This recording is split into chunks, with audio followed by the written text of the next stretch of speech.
Last night, I dreamt I went to Manderley again. It seemed to me I stood by the iron gate leading to the drive, and for a while I could not enter, for the way was barred to me. Then, like all dreamers, I was possessed of a sudden with supernatural powers and passed like a spirit through the barrier before me. The drive wound away in front of me, twisting and turning as it had always done. But as I advanced, I was aware that a change had come upon it. Nature had come into her own again, and little by little had encroached upon the drive with long, tenacious fingers. On and on wound the poor thread that had once been our drive. And finally, there was Manderley. Manderley, secretive and silent. Time could not mar the perfect symmetry of those walls. Moonlight can play odd tricks upon the fancy, and suddenly it seemed to me that light came from the windows.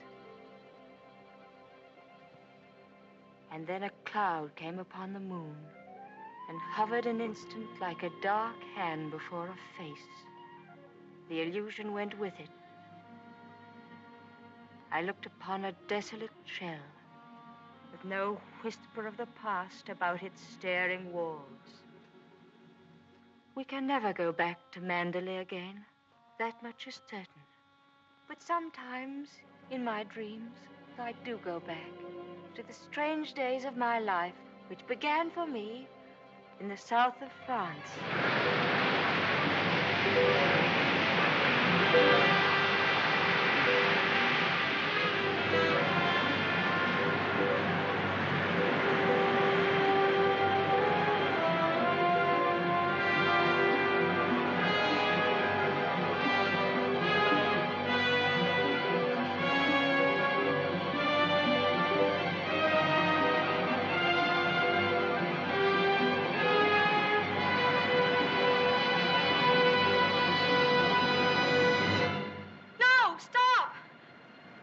What the devil are you shouting about? Who are you? What are you staring at? I'm sorry, I didn't mean to stare, but I only thought... Oh, you did it. Well, what are you doing here? I was only walking. Well, get on with your walking. Don't hang about here screaming.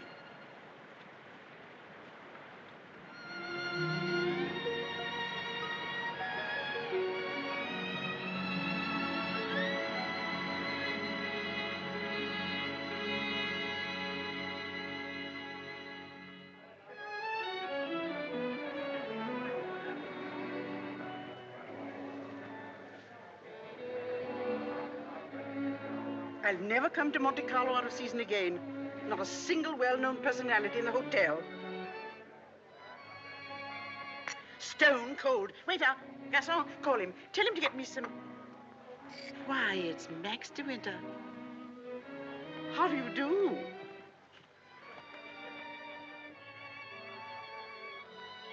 How do you do? I'm Edith Van Hopper. It's so nice to run into you here, just when I was beginning to despair of finding any old friends here in Monte. But do sit down and have some coffee.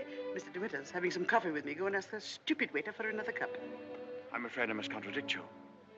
You shall both have coffee with me. Garçon, give me some coffee, please. Cigarette? No, thank you. You know, I recognized you just as soon as you came in, though I haven't seen you since that night at the casino at Palm Beach. Perhaps you don't remember an old woman like me. Are you playing the tables much here at Monte? No, I'm afraid that sort of thing ceased to amuse me years ago. I can well understand that. As for me, if I had a home like Manderley, I should certainly never come to Monte. I hear it's one of the biggest places in that part of the country, and you just can't beat it for beauty. What do you think of Monte Carlo? Or don't you think of it at all? Oh, well, I think it's rather artificial. She's spoiled, Mr. De Winter. That's her trouble. Most girls will give their eyes for a chance to see Monte. Wouldn't that rather defeat the purpose?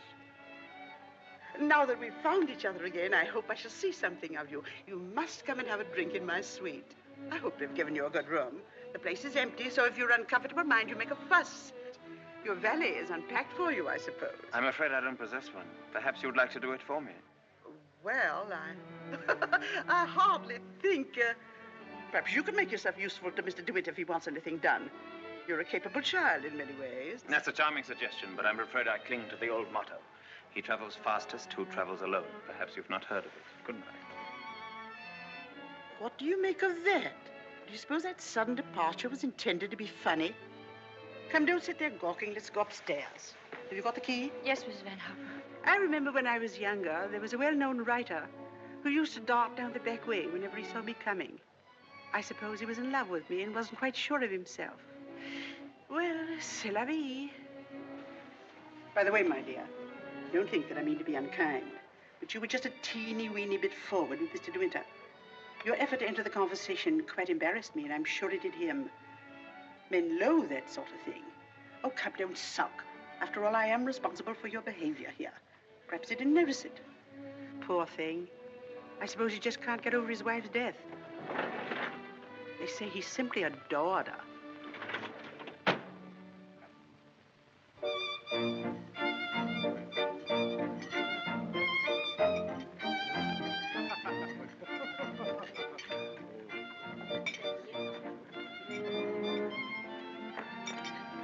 Louis, prenez la commande. Oh, how awkward of me. Oh, what a stupid thing to do. Oh, I'm so sorry. Please don't bother. It doesn't really matter. Oh, leave that, leave that. Go and lay another place at my table. Mademoiselle will have lunch with me. Oh, but I couldn't possibly. Why not? Oh, well, please don't be polite. It's very kind of you, but I'll be all right if they just change the cloth. I wasn't being polite. I should have asked you to have lunch with me, even if we hadn't upset the bars so clumsily. Come along. We needn't talk to each other if we don't feel like it. Well, thank you very much.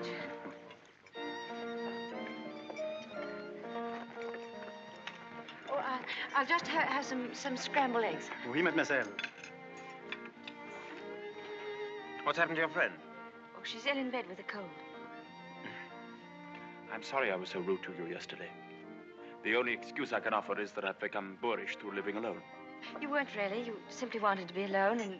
Tell me, is Mrs. Van Hopper a friend of yours or just a relation? No, she's my employer. I'm what is known as a paid companion. I didn't know companionship could be bought. I looked up the word companion in the dictionary once. It said, a friend of the bosom. I don't envy you the privilege. Well, she's very kind, really, and I have to earn my living. Haven't you any family? No, my mother died years and years ago, and then there was only my father, and he died last summer. And then I took this job.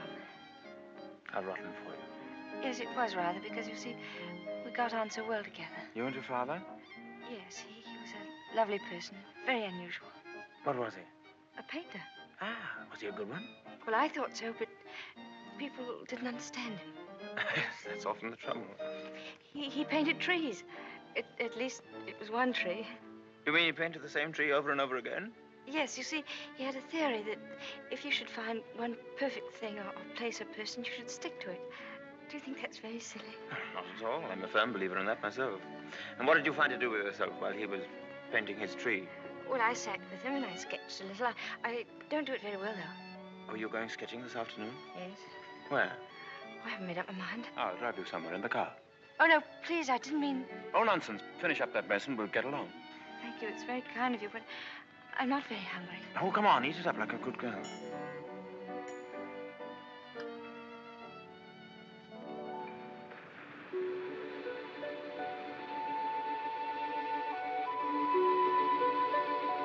You've taken long enough for that sketch. I shall expect a really fine work of art.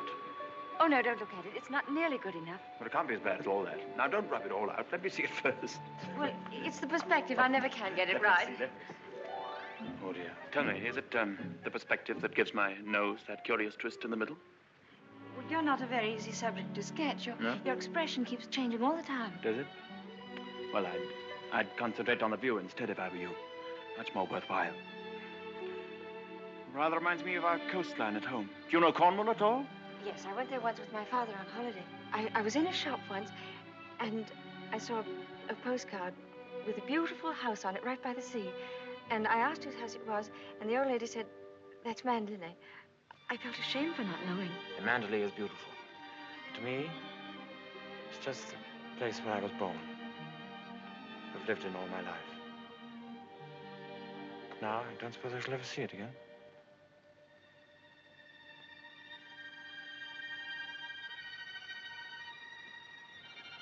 We're lucky not to be home during the bad weather, aren't we? I can't ever remember enjoying swimming in England till June, can you? The water's so warm here that I could stay in all day. There's a dangerous undertow, and there's a man drowned here last year. I never have any fear of drowning, have you?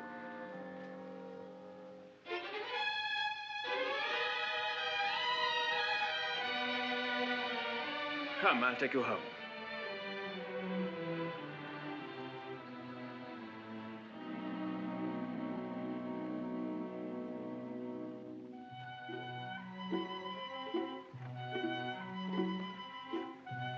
Oh, yes. I know Mr. de Winter well. I knew his wife, too. Before she married, she was the beautiful Rebecca Hildreth, you know. She was drowned, poor dear, while she was sailing near Manderley. He never talks about it, of course, but he's a broken man. I suppose I'd better have it. Wretched stuff. Give me a chocolate, quick. Oh, there you are. It's about time. Hurry up. I want to play some rummy.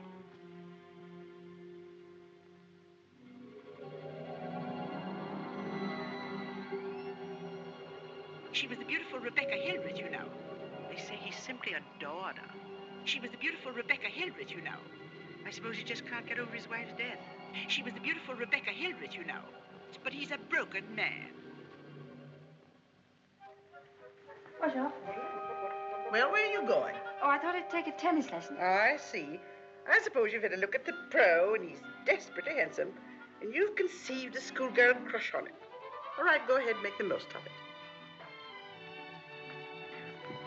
Off duty? Oh, yes, Mrs. Van Hopper's cold's turned into flu, so she's got to train nurse. I'm sorry for the nurse. You keen on tennis? No, not particularly. That's good. We'll go for a drive.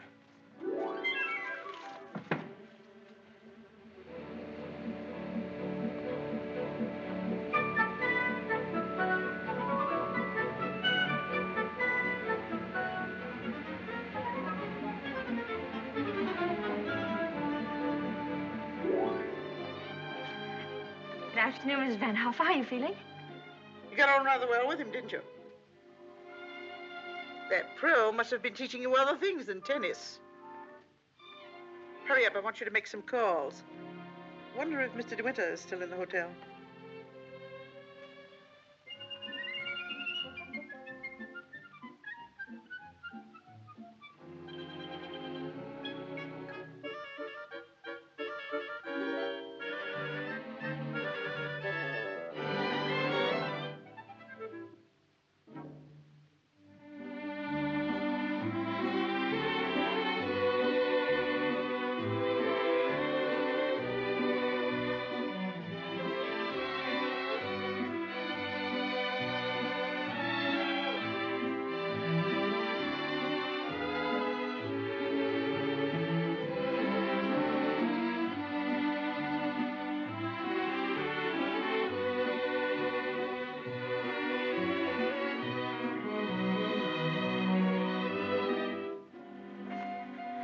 May I go now? For the number of lessons you've had, you ought to be ready for Wimbledon. But this will be your last, so make the most of it. Trouble is, with me laid up like this, you haven't had enough to do. But I'm getting rid of that nurse today, and from now on, you'll stick to your job. Yes, Mrs. Van Harper. Nurse?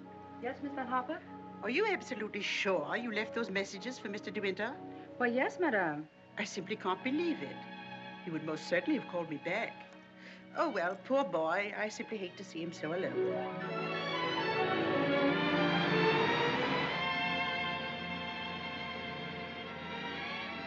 You know, I wish there could be an invention that bottled up the memory like perfume, and it never faded, never got stale. And then whenever I wanted to, I could uncork the bottle and live the memory all over again. And what particular moment in your young life would you want to keep? Oh, all of them. All these last few days. I feel as though I'd collected a whole shelf full of bottles. Sometimes, you know, those little bottles contain demons that have a way of popping out at you just as you're trying most desperately to forget.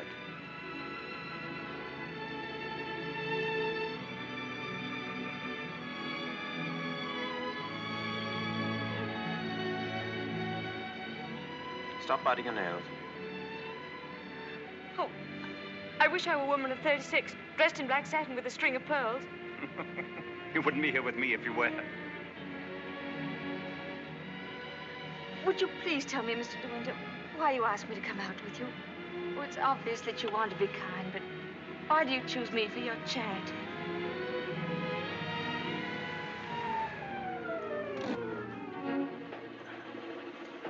I asked you to come out with me because I wanted your company. You've blotted out the past for me more than all the bright lights of Monte Carlo. But if you think I just asked you out of kindness or charity, you can leave the car now and find your own way home. Go on, open the door and get out.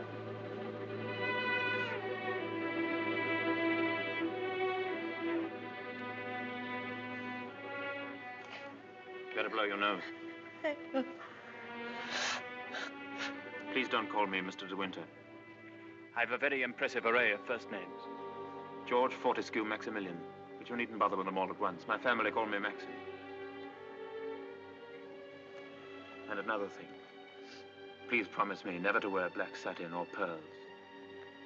Or to be 36 years old. Yes, Maxim.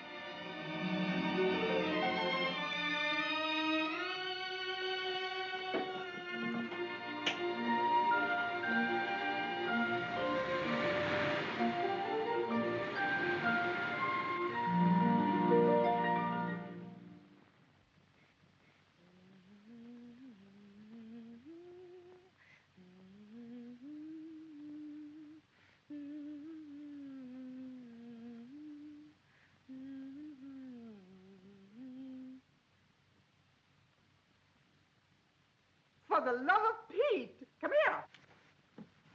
What do you think? My daughter's engaged to be married. Oh, really? How nice. We must leave for New York at once. Get reservations on the Aquitania, and we'll take the 12:30 train for Cherbourg. Hurry up and get in and maid to help with the packing. We've no time to waste. Go on and don't dawdle. Mr. de Winter, please. Oh, he's gone out riding. He won't be back till noon. Oh. Well, give me the porter, please.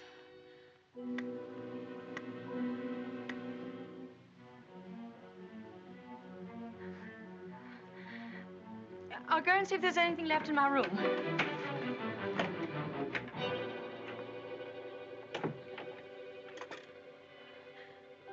Has Mr. de Winter come in yet? Oh, he has. Would you connect me, please?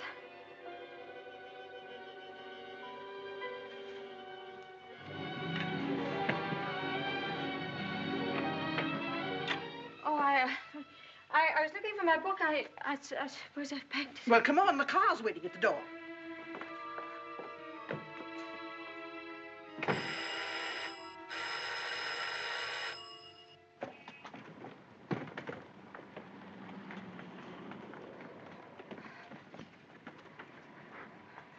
I'd like to leave a forwarding address if they happen to find that book. Would you ring Mr. de Winter, please? Yes, madame. 182.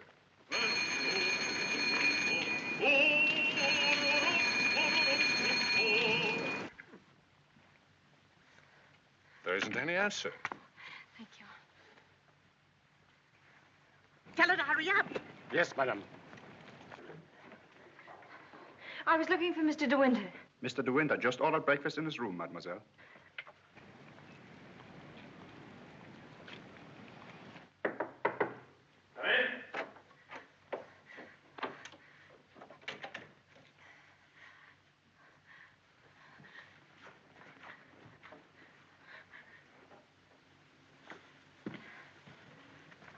Hello. What are you doing here? Anything the matter? I've come to say goodbye. We're going away. What on earth are you talking about? It's true, we're going now, and I was afraid I wouldn't see you again.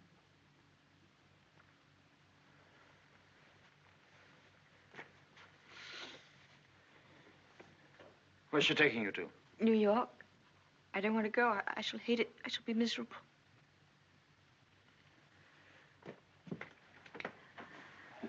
I'll dress in here. I shan't be long. Which would you prefer? New York or Manderley? Oh, please don't joke about it. Mrs. Van Hopper's waiting, and I'd better say goodbye now. I repeat what I said. Either you go to America with Mrs. Van Hopper, or you come home to Manderley with me. You mean you want a secretary or something? I'm asking you to marry me, you little fool.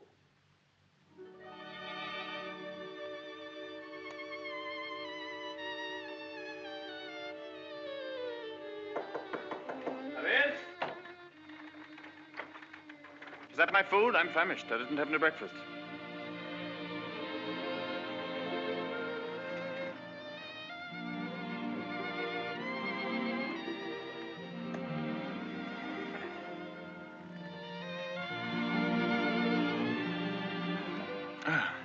My suggestion didn't seem to go at all well. Sorry.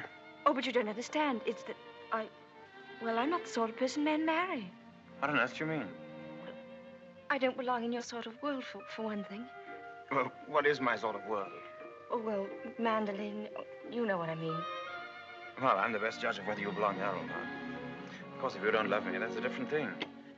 Fine blow to my conceit, that's all. Oh, I do love you. I love you most dreadfully. I've been crying all morning because I thought I'd never see you again.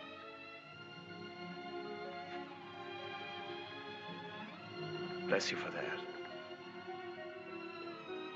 I'll remind you of this one day. You won't believe me. It's a pity you have to grow up. Oh, now that's settled. You may pour me out some coffee. 2 lumps of sugar and some milk, please. Same with my tea, don't forget. Who's going to break the news to Mrs. Van Hopper? Shall you or shall I? Oh, you tell it. She'll be so angry. What's the number of her room? Oh, she's not there. She's downstairs in the car. Hello? Give me the date, please. Hello? You'll find Mrs. Van Hopper waiting outside in her car. Would you ask her with my compliments if she'd very kindly come up and see me in my room? Yes, in my room. Mr. de Winter says, please, for you to come up to his room. Mr. de Winter? Why, certainly.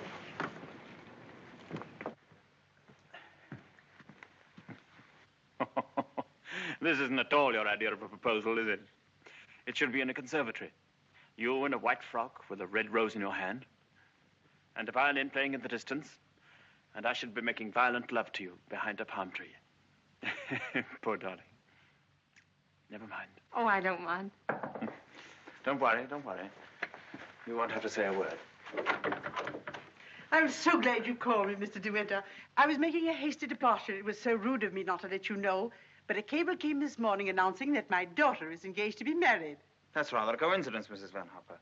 I asked you up here in order to tell you of my engagement. You don't mean it? Oh, how perfectly wonderful. How romantic. Who is the lucky lady? I apologize for depriving you of your companion in this abrupt way. I do hope it won't inconvenience you too greatly. When did all this happen? Just now, Mrs. Van Hopper. Just a few minutes ago. I simply can't believe it. And I suppose I ought to scold you for not having breathed a word of all of this to me. What am I thinking of? I shall give you both my congratulations and my blessings. I'm very happy for you both. When and where is the wedding to be? Here, as soon as possible. A whirlwind romance. Splendid. I could easily postpone my sailing for a week. This poor child has no mother, so I shall take responsibility for all the arrangements. Trousseau, reception, and everything, and I'll give the bride away. My luggage. Go down and tell the porter to take everything out of the car. Just a minute. We're most grateful, Mrs. Van Hopper, but I think we'd both prefer to have it all as quiet as possible. And I couldn't possibly allow you to change your sailing plans. Oh, but... No. Dear, I'll go down and see that your luggage is brought back. Thank you, Maxim.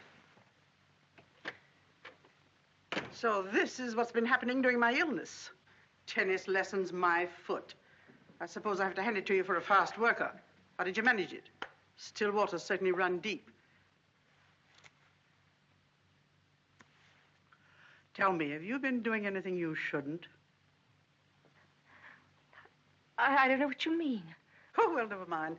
I always did say that Englishmen have strange tastes. But you certainly have your work cut out as mistress of Manderley. To be perfectly frank with you, my dear, I can't see you doing it. You haven't the experience. You haven't the faintest idea of what it means to be a great lady. Of course, you know why he's marrying you, don't you? You haven't flattered yourself that he's in love with you. Fact is, that empty house got on his nerves to such an extent, he nearly went off his head. He just couldn't go on living alone. You better leave, Mrs. Van Hopper. You'll miss your train.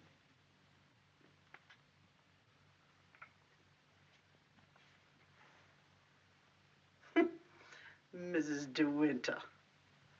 Goodbye, my dear, and good luck.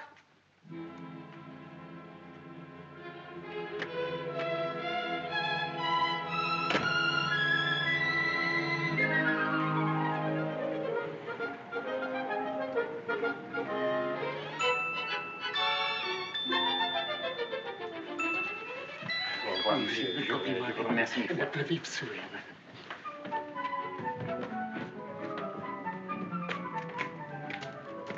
Monsieur, vous avez oublié votre carnet de mariage. Oh, What did he say? he says I've forgotten the proof that we're married. Oh, good heavens.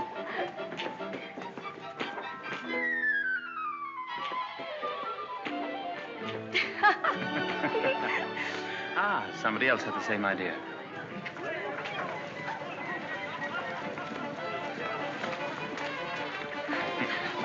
Isn't she sweet? Yes. You'd have liked a bridal veil, wouldn't you? Or at least... Madame, combien ça fait? Tous les tours. Je vous remercie mille fois. Yes. Oh, Max, how lovely. Oh, how perfectly lovely. Oh, perfectly lovely.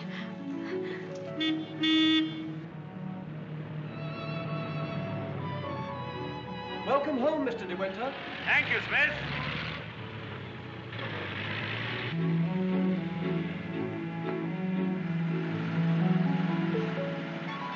Cold, darling? Yes, just a little bit. There's no need to be frightened, you know. Just be yourself and they'll all adore you.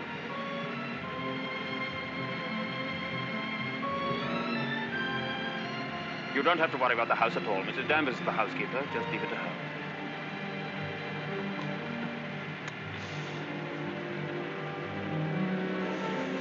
Hello. Starting to rain.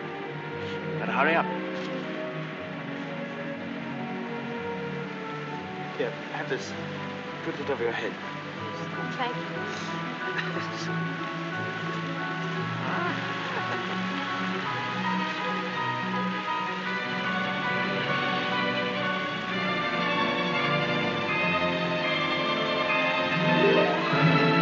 That's it. That's Manderley.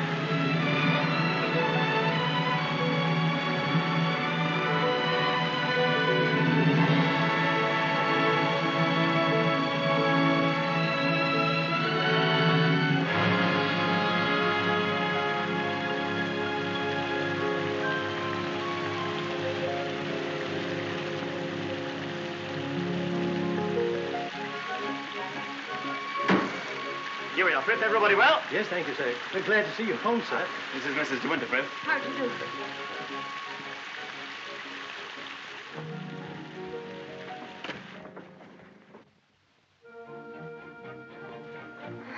I didn't expect the whole staff to be in attendance. Mr. Danvers' orders, sir. Oh, sorry about this. Won't take long.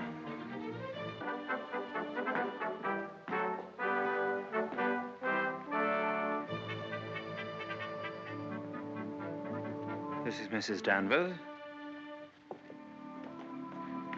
How do you do? How do you do? I have everything in readiness for you. That's very good of you. I didn't expect anything.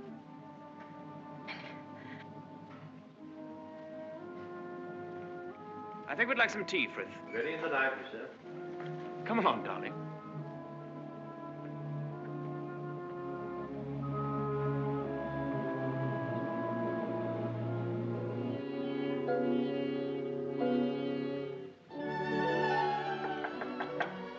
Oh, Maxim, come in. Oh, good evening, Mrs. Danvers. Good evening, madam.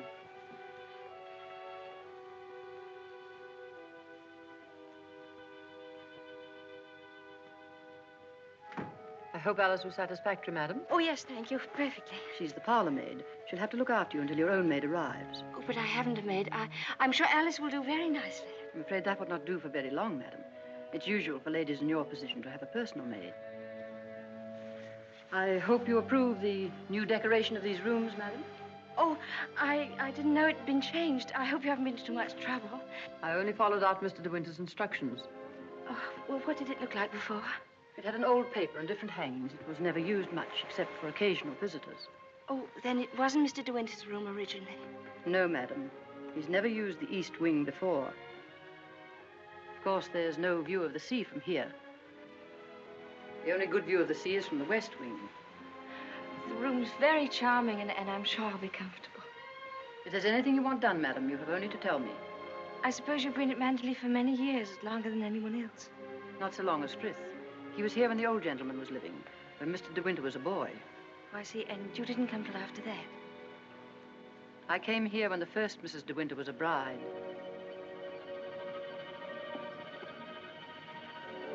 Mrs. Danvers, I do hope we'll be friends.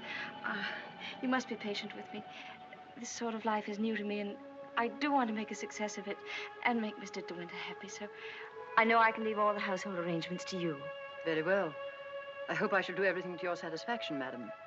I've managed the house since Mrs. de Winter's death, and Mr. de Winter has never complained.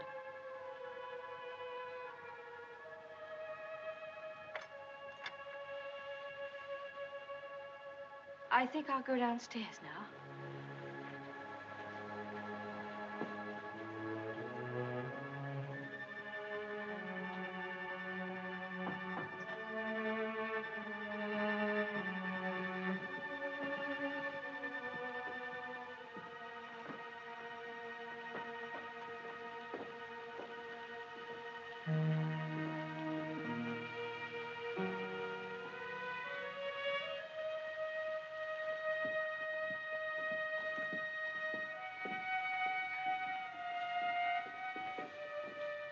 That room in the west wing I was telling you about is there through that door.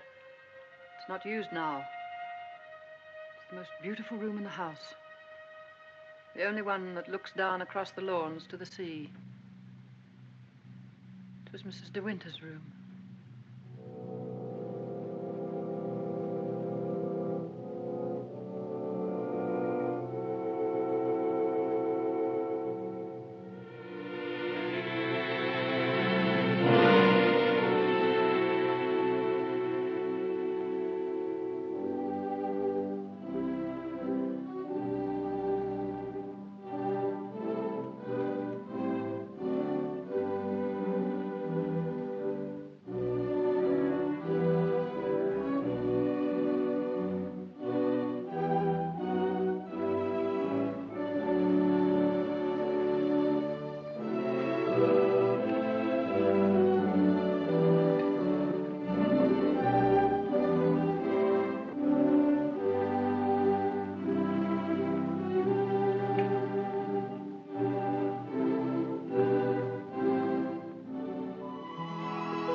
morning. Good morning. You're Mrs. de Winter, aren't you? Yes. My name's Crawley. I manage the estate for Maxim. Awfully glad to meet you. There's a fearful lot of stuff piled up while Maxim was away. Yes, I'm sure there must have been. I do wish I could help with some of it. Oh, no. Frank never allows anybody to help him. He's like an old mother hen with his bills and rents and taxes. Come on, Frank, we must go over these estimates. I'll get my papers. You'll find quantities of breakfast over there, but you must eat it all or cook will be mortally offended. Well, I'll do my best, Maxim. I have to go over the place with Frank just to make sure that he hasn't lost any of it. You'll be all right, won't you? Mm-hmm. Getting acquainted with your new home. Have a look at the Times. There's a thrilling article on what's the matter with English cricket. Oh, yes. My sister Beatrice and her husband, Giles Lacey, have invited themselves over for lunch. Today? Yes. I suppose the old girl can't wait to look you over. You'll find her very direct. If she doesn't like you, she'll probably tell you so to your face. Don't worry, darling. I'll be back in time to protect you from her. Goodbye, darling. Goodbye, Maxim. Goodbye. Goodbye.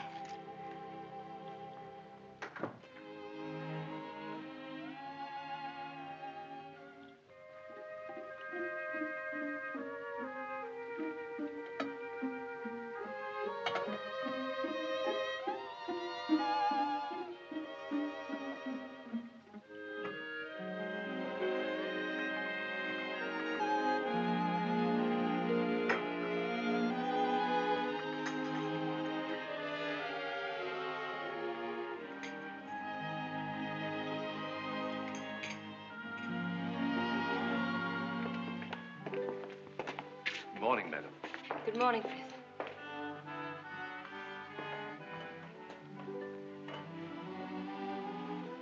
Isn't there anything I could get for you, madam? Oh, no, thank you, Frith. I'm really not very hungry.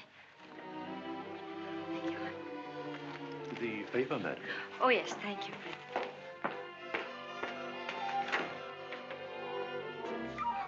Madam. I slipped. Oh, thank you, Frith.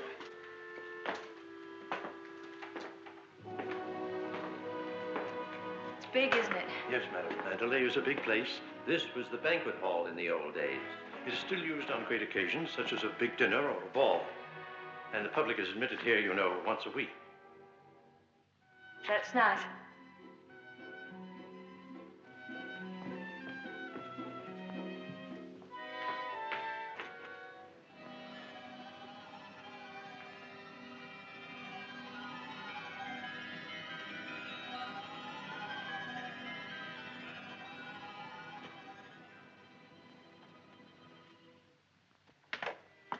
I beg pardon, madam. I'm afraid the fire is not usually lit in the library until the afternoon, but you'll find one in the morning room. Of course, if you wish this fire lit now, madam. Oh, no, Frith, I wouldn't dream.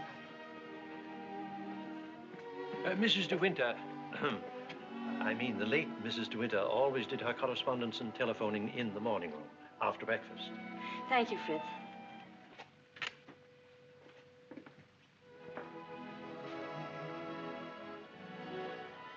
Is anything wrong, madam? Oh, no. Which way is the morning room? Oh, it's that door there, on the left. Oh, yes, thank you.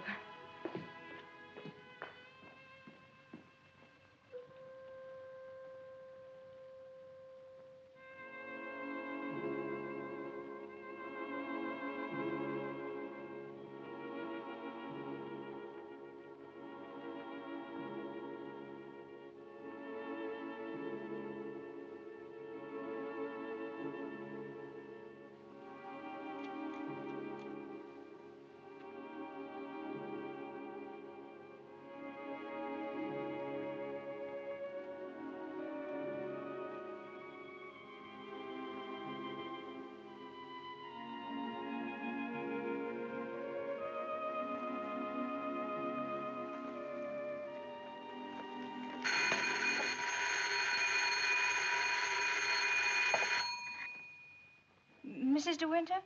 Oh, I'm afraid you've made a mistake. Mrs. de Winter's been dead for over a year. Oh, I mean... Oh, that was the house telephone, madam. Probably the head gardener wishing instructions. Did you want to see me, Mrs. Danvers? Mr. de Winter informed me that his sister, Mrs. Lacey, and Major Lacey are expected for luncheon. I'd like to know if you approve of the menu. Oh, well, I'm sure it's very suitable, very nice indeed. You'll notice, madam, that I've left a blank space for the sauce. Mrs. de Winter was most particular about sauces. Let's have whatever you think that Mrs. de Winter would have ordered. Thank you, madam. When you've finished your letters, Robert will take them to the post. My letters? Oh, yes, of course. Thank you, Mrs. Danvers.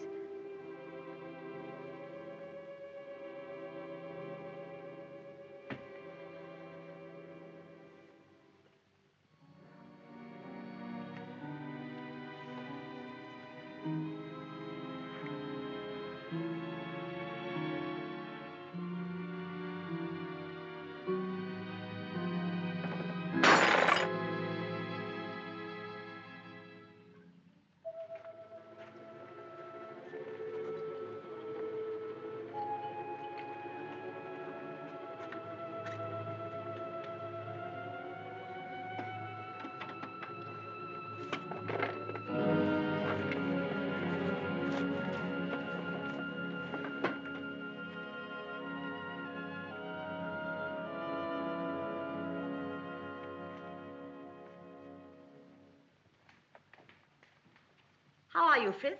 Good morning, Mrs. Lacey. Where's Mr. de Winter? I believe he went down to the farm with Mr. Crawley. How tiresome of him not to be here when we arrive, and how typical.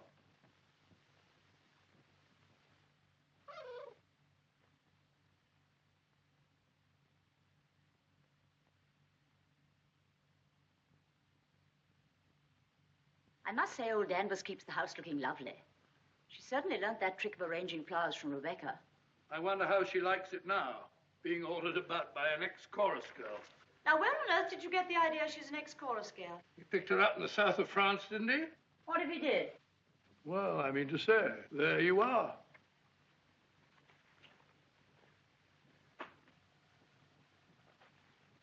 How do you do?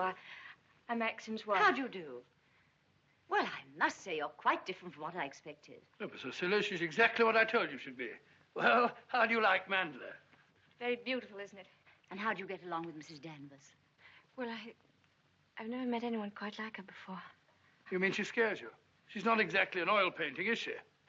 Giles, you're very much in the way here. Go somewhere else. Well, I'll try and find Maxim, shall I? Giles? I didn't mean to say anything against Mrs. Danvers. Oh, there's no need for you to be frightened of her. But I shouldn't have any more to do with her than you can help. Shall we sit down? Oh, yes, please. You see, she's bound to be insanely jealous at first. And she must resent you bitterly. Why should she? Don't you know? I should have thought Maxim would have told you. She simply adored Rebecca.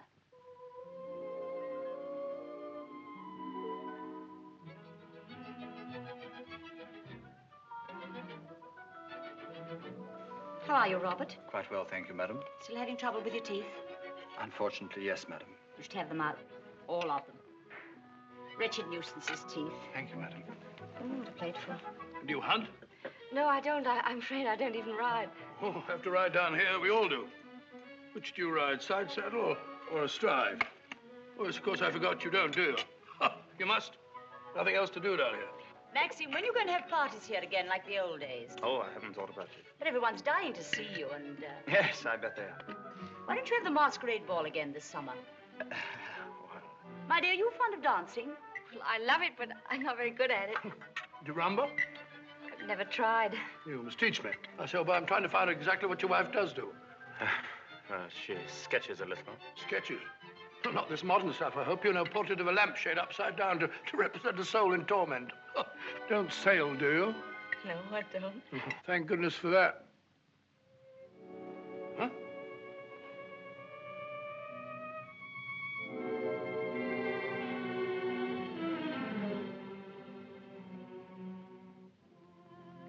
You're very much in love with Maxim, aren't you?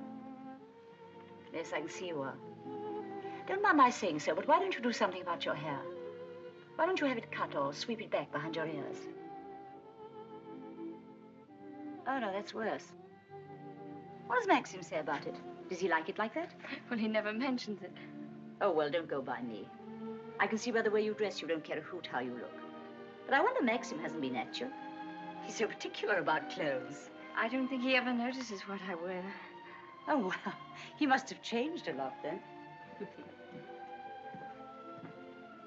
You mustn't worry about old Maxim and his moods. One never knows what goes on in that quiet mind of his. Often he gets into a terrible rage. And when he does... But I don't suppose he'll lose his temper with you. You seem such a placid little thing. Come on, old girl. We've got to be on the first tee at 3 o'clock. All right, I'm coming. Well, goodbye, Maxim, old boy. Goodbye, Giles. Thanks for coming, old boy.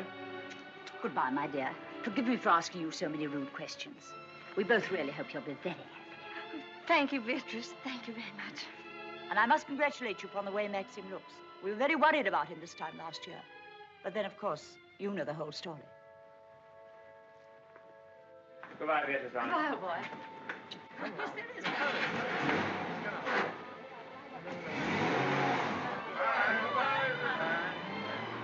Well, thank heavens they've gone. Now we can have a walk about the place. Looks as though we might have a shower, but you won't mind that, will you? No, but wait a minute. I'll go upstairs and get a coat. There's a heap of mackintoshes in the flower room. Robert, run and get a coat from the flower room for Mrs. de Winter, will you? What do you think of Beatrice? Oh, I liked her very much, but she kept saying that I was quite different from what she expected. What the devil did she expect? Oh, someone smarter and more sophisticated, I'm afraid. Oh. Do you like my hair? Your hair? Yes, of course I do. What's the matter with it? Oh, I don't know. I just wondered. How funny you are. Thank you. Do I have to put it on? Yes, certainly, certainly, certainly. Can't be too careful with children. Come on, Jasper, come and take some of that fat off.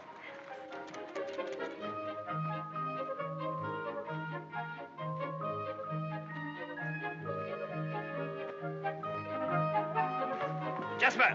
Here, not that way. Come here. Where does that lead to? Oh, it leads to a little cove where we used to keep a boat. Oh, let's go down there. Well, no, it's a perfectly dull, uninteresting stretch of sand, just like any other. Oh, please. Well, all right, we'll walk down and take a look if you really want to.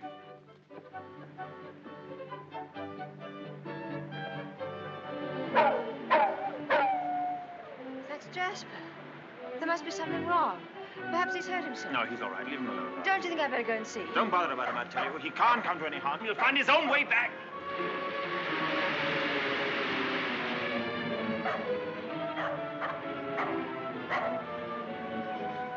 Jasper! Jasper!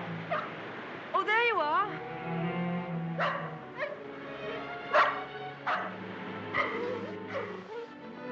What do you want in there, Jasper? Come on. Come on. Let's go home. Jasper!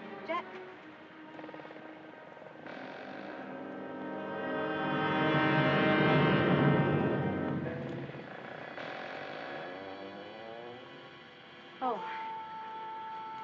I didn't know that there was anybody. I know that dog. He comes for the house. He ain't yourn. No, he's Mr. De Winter's dog. Have you anything I could tie him with?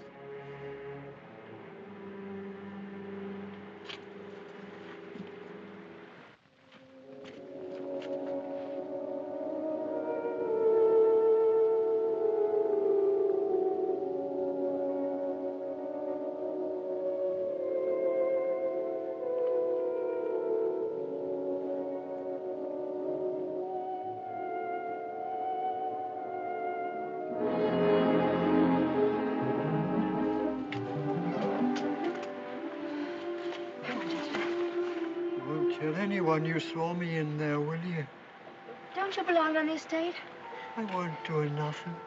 I was just putting my shells away. She's gone in the sea, ain't she? She'll never come back no more. No, she'll never come back. Come on, Jasper.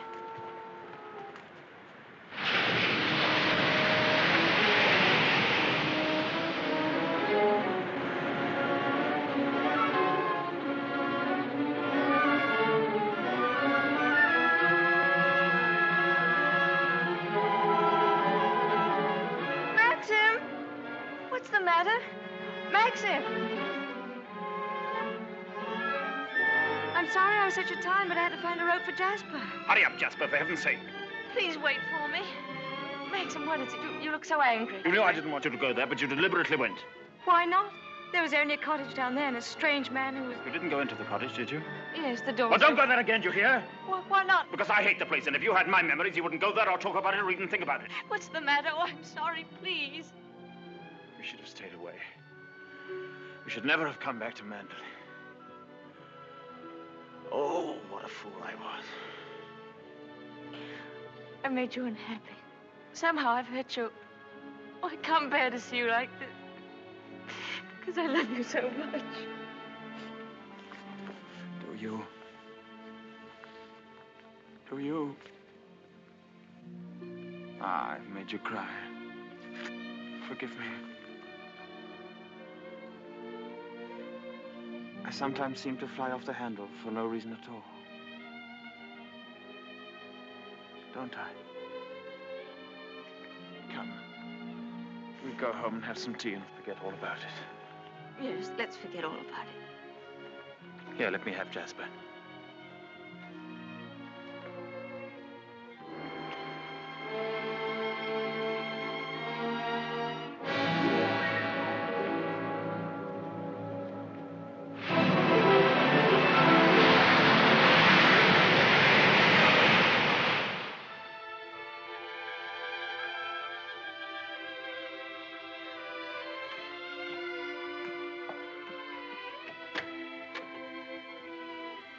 Hello, come in. Oh, please don't get up, Mr. Crawley.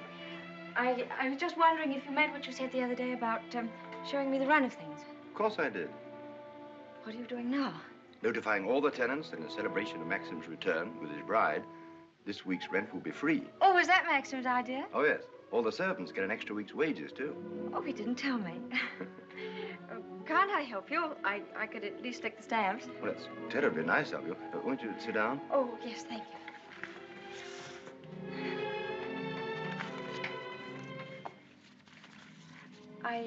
I was down at the cottage on the beach the other day. There was a man there, a queer sort of person. Jasper kept barking at him. Oh, yeah. Must have been Ben. Excuse me. He's quite harmless. We give him odd jobs now and then. That cottage place seemed to be going to rack and ruin. Why isn't something done about it? Well, I think if Maxim wanted anything done about it, he'd tell me. Are those all Rebecca's things down there? Yes. Yes, they are. What did she use the cottage for? The boat used to be moored near there. What boat? What happened to it? Was that the boat she was sailing in when she was drowned? Yes. Capsized and sank. She was washed overboard. Wasn't she afraid to go out like that alone? She wasn't afraid of anything. Where did they find her? Near Edgecombe. About 40 miles up channel, about 2 months afterwards.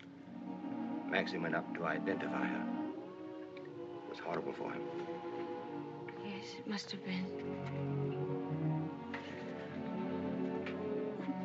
Mr. Crawley, please don't think me morbidly curious. It isn't that. It's just that I feel at such a disadvantage. All the time, whenever I meet anyone, Maxim's sister or even the servants, I know they're all thinking the same thing. They're all comparing me with her, with Rebecca. Oh, you mustn't think that. I can't tell you how glad I am that you married Maxim. It's going to make all the difference to his life. And from my point of view, it's very refreshing to find someone like yourself who's not entirely in tune, shall we say, with Manderley. That's very sweet of you. I dare say I've been stupid, but every day I realize the things that she had and that I lack. Beauty and wit and intelligence and all the things that are so important in a woman. Oh, you have qualities that are just as important. More important, if I may say so. Kindness and sincerity and, if you'll forgive me, modesty mean more to a husband than all the wit and beauty in the world. We none of us want to live in the past. Maxim least of all. It's up to you, you know, to lead us away from it. I promise you I won't bring this up again, but before we end this conversation, would you answer just one more question? If it's something I'm able to answer, I'll do my best. Tell me, what was Rebecca really like?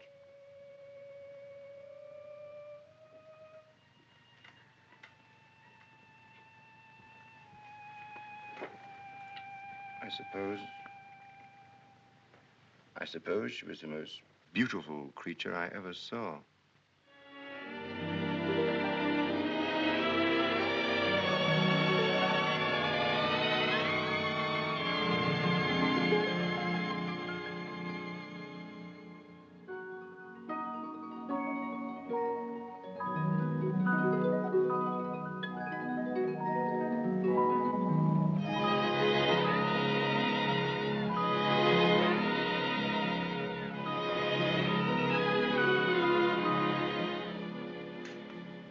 Good evening, Maxim. Hello. The films of the honeymoon have arrived at last. We timed, you think, before dinner?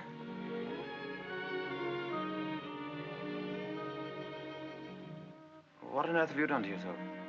Oh, nothing. I just ordered a new dress from London. I hope you don't mind. Oh, no. Well, do you think that something's right for you? Doesn't seem your type at all. I thought you'd like it. And what have you done to your hair? Oh, I see. Oh, dear, oh, dear, oh, dear. I'm sorry. You look lovely, lovely. It's very nice for a change. Shall we see these pictures? Yes, I'd love to see them.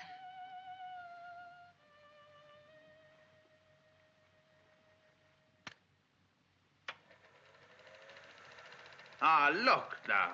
Oh, look at that. Wasn't it wonderful, darling? Can't we go back there someday? Yes, of course, of course. Ah, look at you. Won't our grandchildren be delighted when they see how lovely you were? Oh, look at you. Yes. Oh, I see. Oh, I like that. Look at that. That's very nice. Oh, remember that. Yes. Oh, I wish our honeymoon could have lasted forever, Maxim. Oh, dash it, look. Oh, hang it. Threaded it up wrong as usual or something. Yes, Frith, what is it? Excuse me, sir. May I have a word with you? Yes. Come in. It's about Robert, sir. There's been a slight unpleasantness between him and Mrs. Danvers. Oh, dear. Robert is very upset. Oh, this is trouble. What is it? It appears that Mrs. Danvers has accused Robert of stealing a valuable ornament from the morning room. Robert denies the accusation most emphatically, sir. What was the thing, anyway? China Cupid, sir. Oh, dear, that's one of our treasures, isn't it? Well, tell Mrs. Danvers to get to the bottom of it somehow and tell her I'm sure it wasn't Robert. Very good, sir. Why do they come to me with these things? That's your job, sweetheart. Maxim, I wanted to tell you, but, well, I forgot. The fact is, I broke the China Cupid. You broke it? Now, why on earth didn't you say something about it when Frith was here? I don't know. I didn't like to. I was afraid he'd think me a fool. Well, you think you're much more of a fool now. You'll have to explain to him and Mrs. Danvers. Oh, no, Maxim. You do it. I'll go upstairs. Don't be such a little idiot, darling. Anybody would think you were afraid of them. It was all a mistake, Mrs. Danvers. Apparently, Mrs. de Winter broke the cupid herself and forgot to say anything about it. I'm so sorry. I never thought that I'd get Robert into trouble. Is it possible to repair the ornament, madam? No, I'm afraid it isn't. It was smashed into pieces. What did you do with the pieces? Well, I put them at the back of one of the drawers in the writing desk. Well, it looks as though Mrs. de Winter were afraid you were going to put her in prison, doesn't it, Mrs. Danvers? Well, never mind. Do what you can to find the pieces, see if they can be mended, and above all, tell Robert to dry his tears. I shall apologize to Robert, of course. Perhaps if such a thing happens again, Mrs. de Winter will tell me personally. Yes, yes, all right. Thank you, Mrs. Danvers.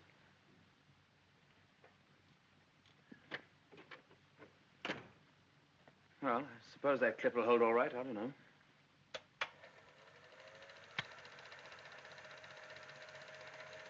I'm awfully sorry, darling. It was very careless of me.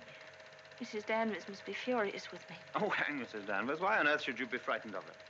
You behave more like a upstairs maid or something, not like the mistress of the house at all. Yes, I know I do. But I feel so uncomfortable. I try my best every day, but it's very difficult with people looking me up and down as if I were a prize cow. Well, what does it matter if they do? You must remember that life at Manderley is the only thing that interests anybody down here. What a slap in the eye I must have been to them then. I suppose that's why you married me.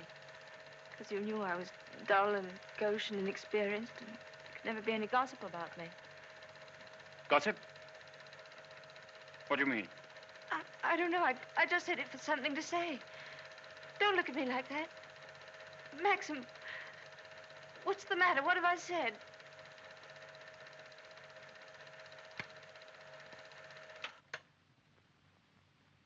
Wasn't a very attractive thing to say, was it?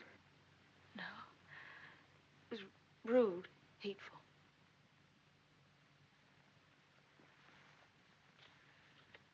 I wonder if I did a very selfish thing in marrying you. How do you mean? I'm not much of a companion to you, am I? You don't get much fun, do you? You ought to have married a boy. Someone of your own age. Maxim, why do you say this? Of course we're companions. Are we? I don't know.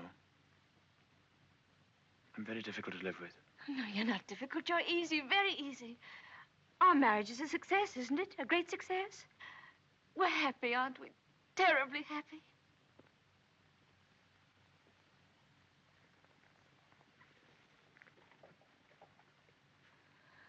If you don't think we are happy, it would be much better if you didn't pretend. I'll go away. Why don't you answer me? How can I answer you when I don't know the answer myself? If you say we're happy, let's leave it at that. Happiness is something I know nothing about.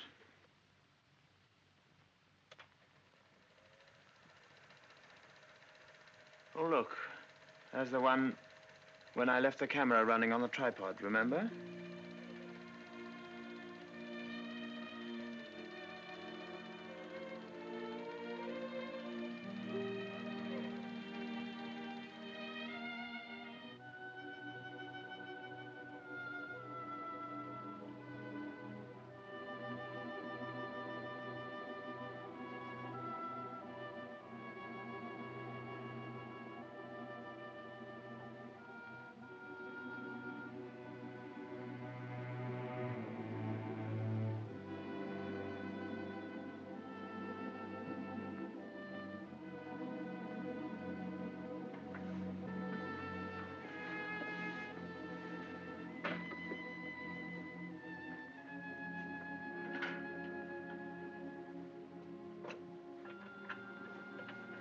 Pardon me, madam. Is there anything I can do for you?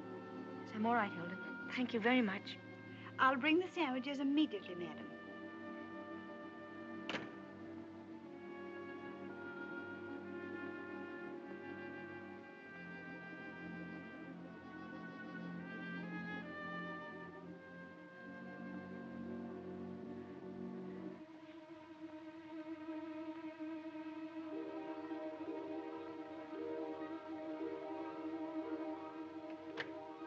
Hilda, Yes, madam? the West Wing. Nobody ever uses it anymore, do they? No, madam. Not since the death of Mrs. de Winter.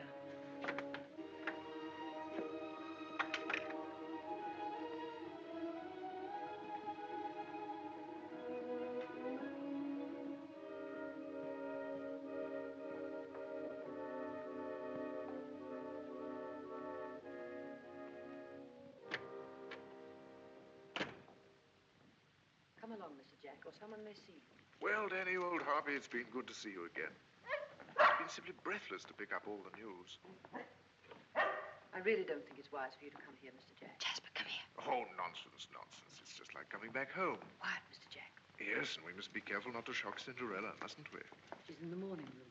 If you leave through the garden door, she won't see you. I must say I feel a little like the poor relation sneaking around through back doors. Well, toodaloo, Danny.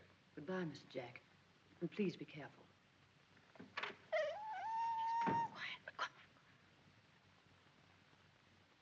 Looking for me? Oh, I didn't make you jump, did I? No, of course not. I didn't quite know who it was. Yes.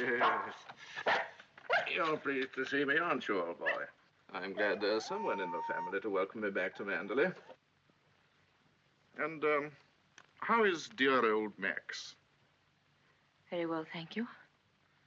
I hear he went up to London, left his little bride all alone. It's too bad. Isn't he rather afraid that somebody might come down and carry you off? Danny, all your precautions were in vain. the mistress of the house was hiding behind the door. Oh, what about presenting me to the bride? This is Mr. Favell, madam.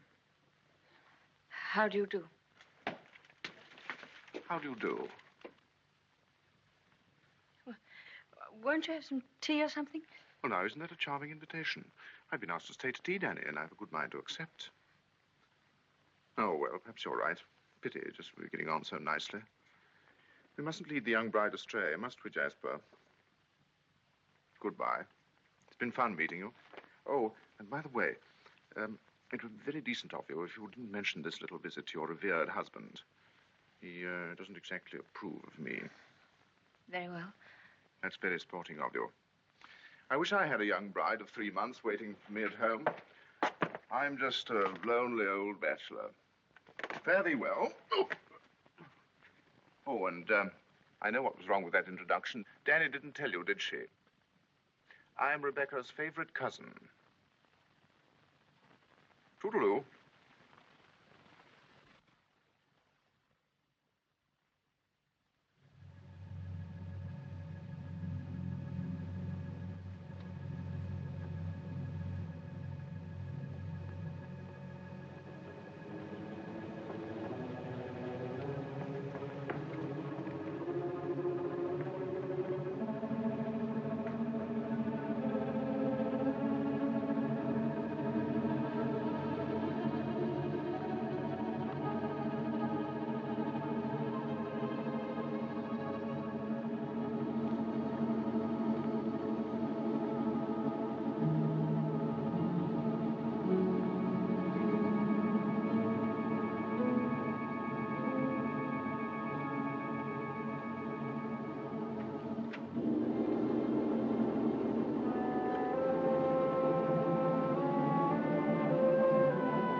You wish anything, madam?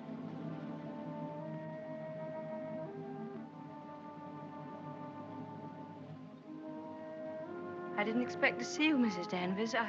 I noticed that the window wasn't closed, and I came up to see if I could fasten it. Why did you say that? I closed it before I left the room. You opened it yourself, didn't you? You've always wanted to see this room, haven't you, madam? Why did you never ask me to show it to you? I was ready to show it to you every day.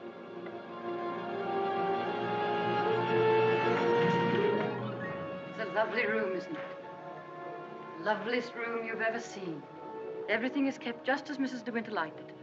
Nothing has been altered since that last night. Come, I'll show you her dressing room. This is where I keep all her clothes. You would like to see them, wouldn't you?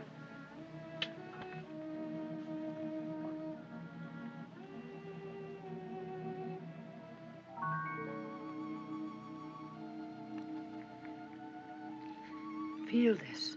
It was a Christmas present from Mr. de Winter. He was always giving her expensive gifts the whole year round. I keep her underwear on this side. They were made specially for her by the nuns in the convent of St. Clair. I always used to wait up for her, no matter how late. Sometimes she and Mr. de Winter didn't come home until dawn. While she was undressing, she'd tell me about the party she'd been to. She knew everyone that mattered. Everyone loved her. When she'd finished her bath, she'd go into the bedroom and go over to the dressing table.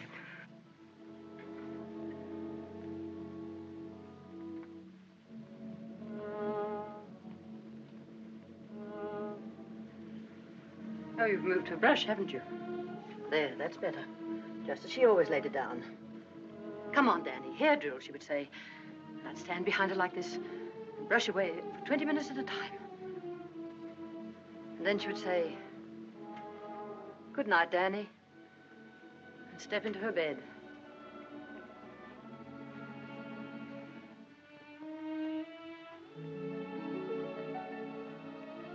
I embroidered this case for her myself, and I keep it here always.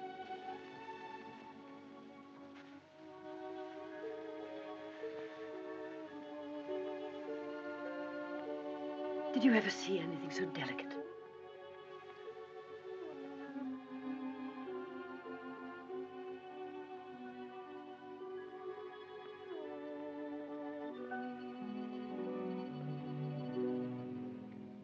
Look. You can see my hand through it.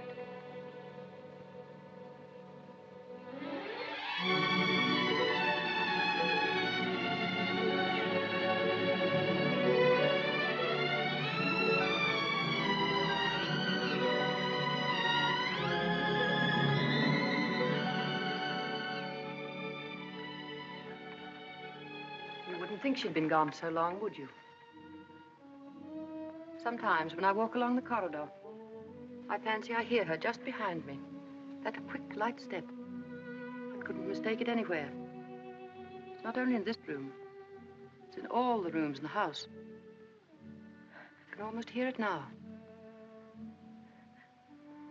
Do you think the dead come back and watch the living?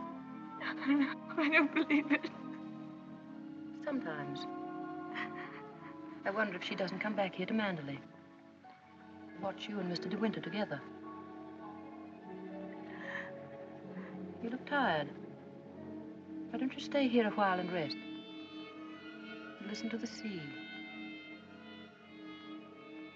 So soothing. Listen to it.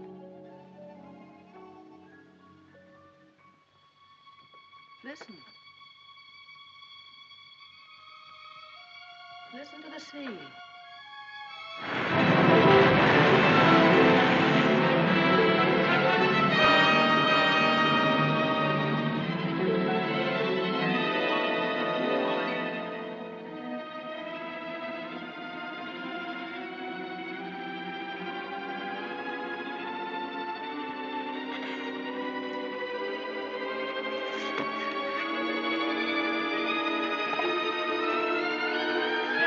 Tell Mrs. Danvers I wish to see her immediately.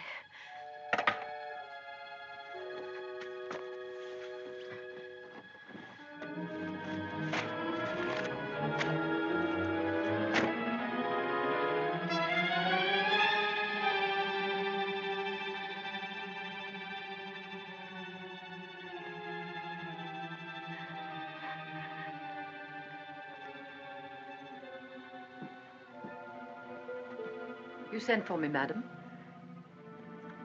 Yes, Mrs. Danvers. I want you to get rid of all these things. But these are Mrs. de Winter's things. I am Mrs. de Winter now. Very well, I'll give the instructions. Just a moment, please. Mrs. Danvers, I intend to say nothing to Mr. de Winter about Mr. Favel's visit. In fact, I prefer to forget everything that happened this afternoon.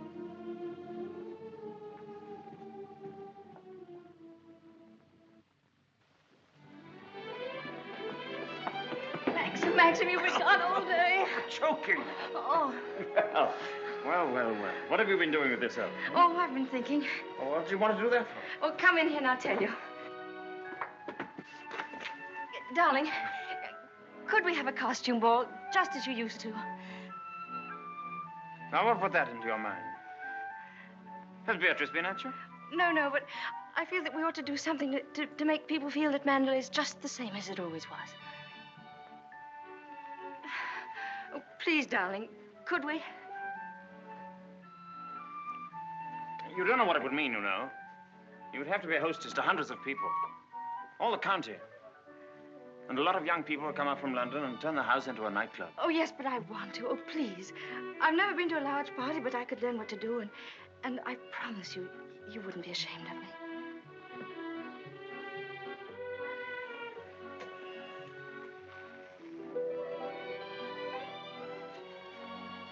All right, if you think you'd enjoy it.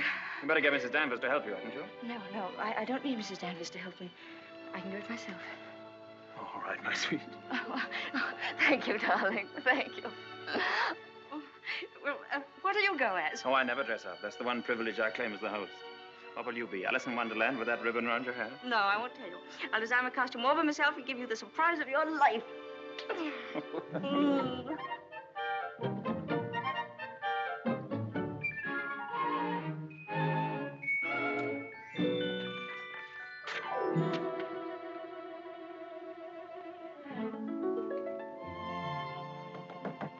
Come in.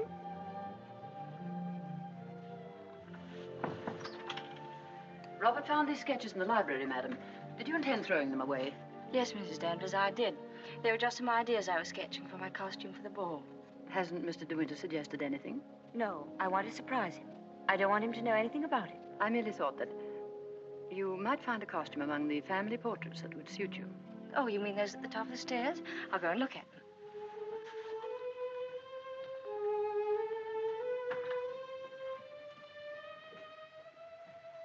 This one, for instance. It might have been designed for you. I'm sure you could have it copied.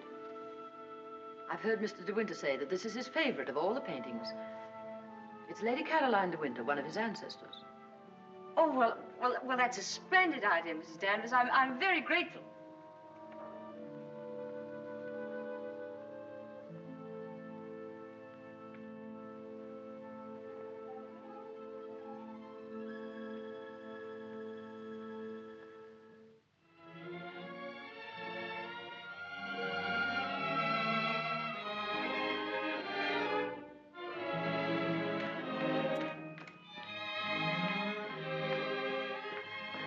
Everything under control, Frith?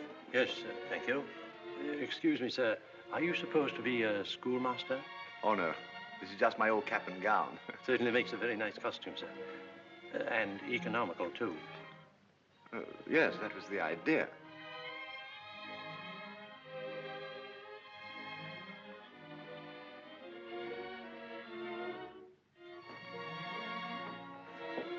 Evening, Robert. Not very good weather for the ball. No, sir. Very misty on the way. And very chilly. Oh, this wig's so tight they ought to have sent an aspirin with it. Hello. Oh. What's the idea, Adam and Eve? Oh, Maxim, don't be disgusting. Strong man, old man. Oh. Where's my weight thing? What thing? You haven't left it in the car, have you? Oh. Oh, there it is. You were the first one down. Yes. Where's the child? Well, she's keeping her costume a terrific secret. Wouldn't even let me into her room. Oh, lovely. I'll go up and give her a hand. I could do with a drink. Won't you catch cold in that thing? Don't be silly. Pure wool, old boy.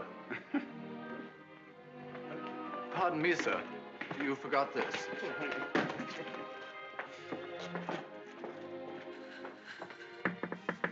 Here I am, dear. It's Bee. I've come to give you a hand. Oh, please don't come in, Beatrice. I don't want anyone to see my costume. Oh. Oh, well, you won't be long, will you? Because the first people will be arriving any moment. Now, you're sure that's where that should be? Yes, madam, it's just right. Oh, isn't it exciting? Indeed it is, madam. I've always heard of the Manderley ball, and now I'm really going to see one. Sure, there'll be no one there to touch you, madam. Do you really think so? Now, where's my fan?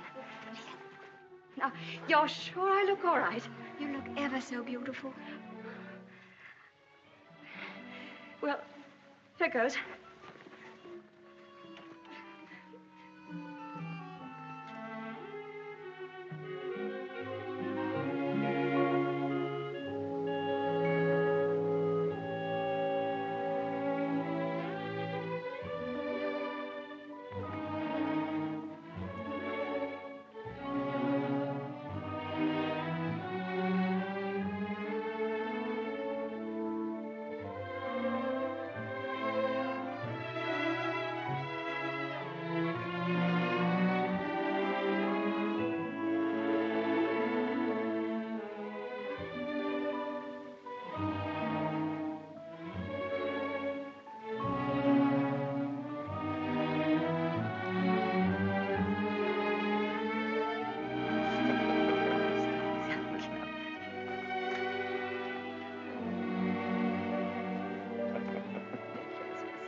Good evening, Mr. De Winter.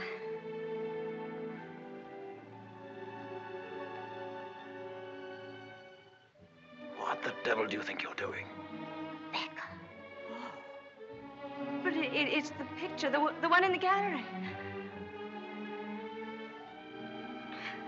What is it? What have I done? Don't take it off. Doesn't matter what you put on, anything will do. What are you standing there for? Didn't you hear what I said? Sir George and Lady Moore. Blood Lieutenant, Admiral and Lady Burbank.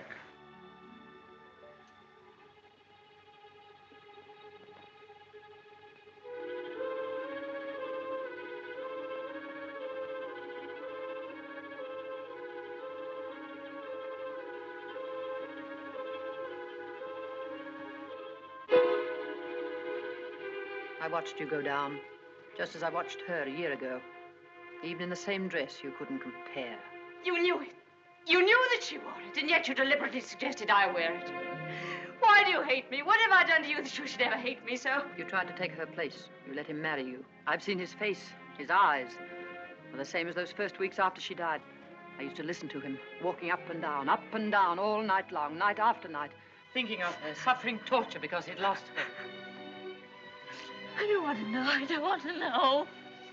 You thought you could be Mrs. De Winter, live in her house, walk in her steps, take the things that were hers, but she's too strong for you. You can't fight her.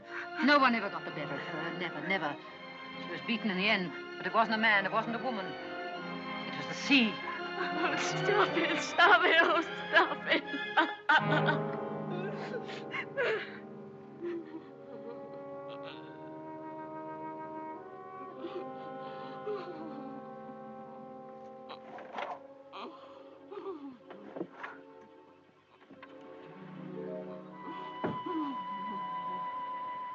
You're overwrought, madam.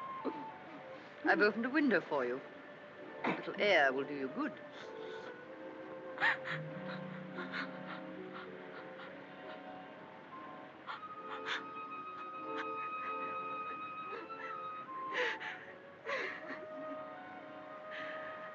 Why don't you go? Why don't you leave Manderley? He doesn't need you. He's got his memories. He doesn't love you. He wants to be alone again with her. You've nothing to stay for. You've nothing to live for, really, have you? Look down there. It's easy, isn't it?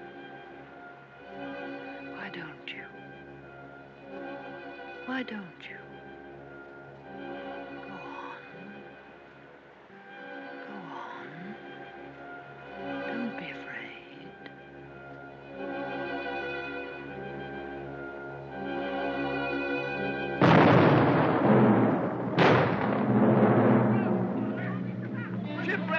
Ship on the rocks!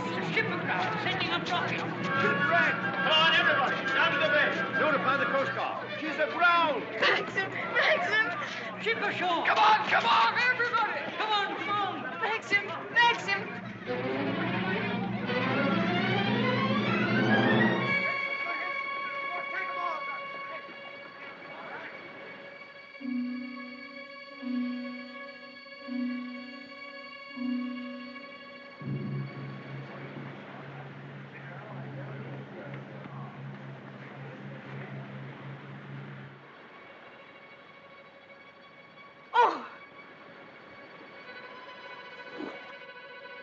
Ben, have you seen Mr. De Winter anywhere? She won't come back, will she? You said so. Who, Ben? What do you mean? Ah, the other one.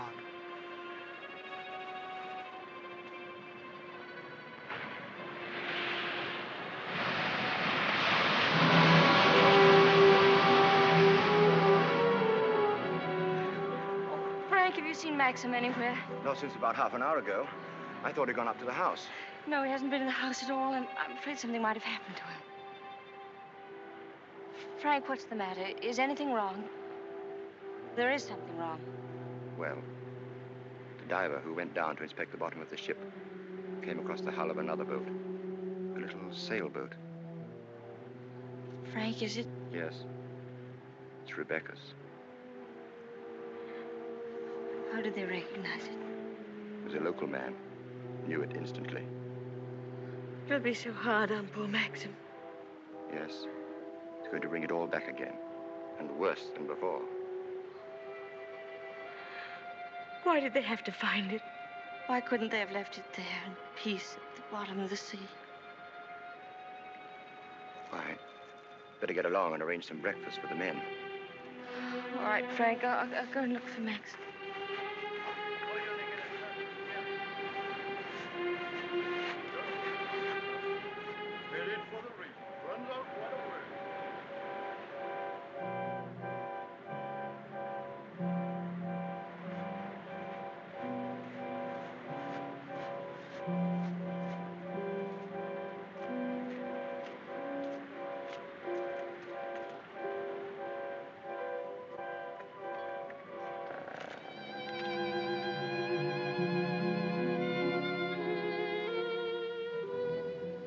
Hello.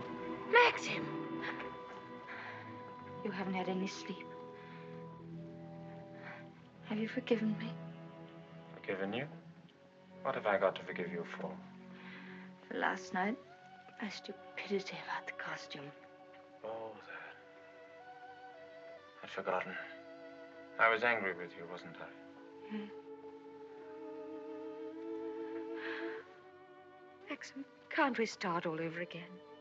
I don't ask that you should love me. I won't ask impossible things. I'll be your friend, your companion. I'll be happy with that.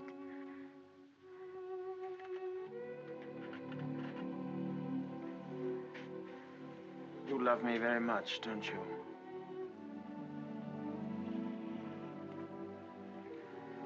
But it's too late, my darling. We've lost our little chance of happiness. No, Maxim, no. Yes. It's all over now. The thing's happened. The thing I've dreaded day after day. Night after night. Maxim, what are you trying to tell me? Rebecca has won. Her shadow has been between us all the time, keeping us from one another. She knew that this would happen. What are you saying? They sent a diver down. He found another boat. Yes, I know. Frank told me. Rebecca's boat. Oh, it's terrible for you. I'm so sorry. The diver made another discovery. Broke one of the ports and looked into the cabin. There was a body in there. And she wasn't alone. There was someone sailing with her. And you have to find out who it was. That's it, isn't it, Maxim? You don't understand. There was no one with her. It's Rebecca's body lying there on the cabin floor. Oh, no. The woman that was washed up at Edgecombe. The woman that is now buried in the family crypt. That was not Rebecca. That was the body of some unknown woman. Unclaimed, belonging nowhere. I identified it, but I knew it wasn't Rebecca. It was all a lie. I knew where Rebecca's body was. Lying on that cabin floor on the bottom of the sea. How did you know, Maxim? Because I put it there.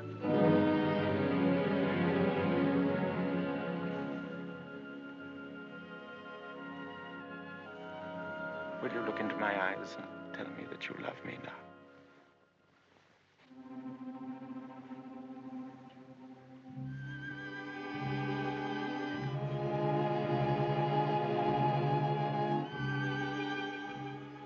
See? I was right. It's too late.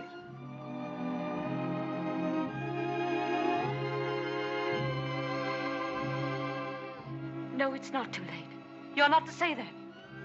I love you more than anything in the world. Oh, please, Maxim, kiss me, please. No. It's no use. It's too late. Oh, we can't lose each other now. We must be together always. No secrets, no shadows. We may only have a few days. A few hours. Maxim, why didn't you tell me before? Yeah, you did sometimes, but you never seemed close enough. How could we be close when I knew you were always thinking of Rebecca? How could I even ask you to love me when I knew you loved Rebecca still? What are you talking about? What do you mean? Whenever you touched me, I knew you were comparing me with Rebecca. Whenever you looked at me, or spoke to me, or walked with me in the garden, I knew you were thinking, this I did with Rebecca, and this, and this. Oh, it's true, isn't it? You thought I loved Rebecca? You thought that? I hated her.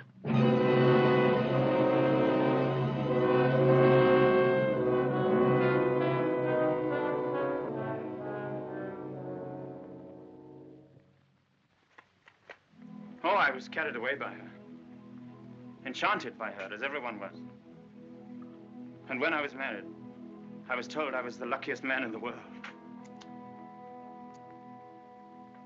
She was so lovely, so accomplished, so amusing. She's got the three things that really matter in a wife, everyone said.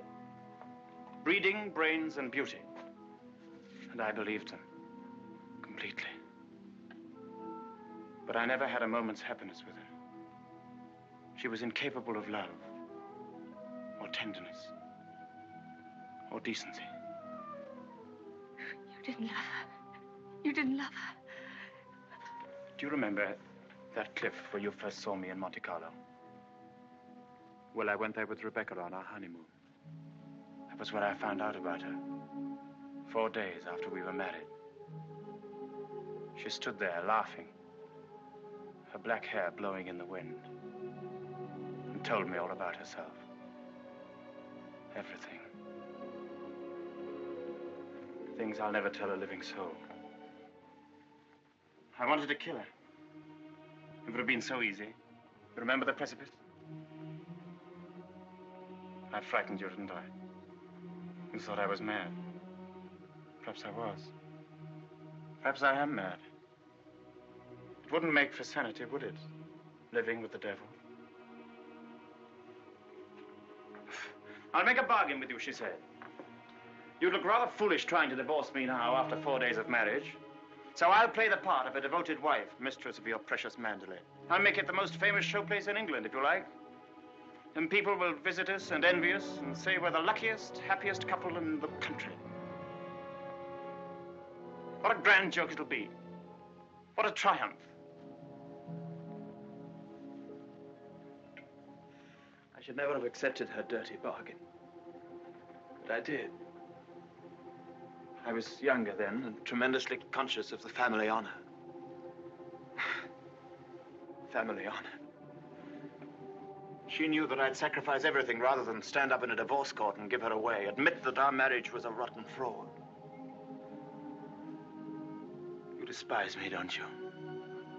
As I despise myself. You can't understand what my feelings were. Can you? Of course I can, darling. Of course I can. Well, I kept the bargain, and so did she, apparently. Oh, she played the game brilliantly. But after a while, she began to grow careless. She took a flat in London, and she'd stay away for days at a time. Then she started to bring her friends down here.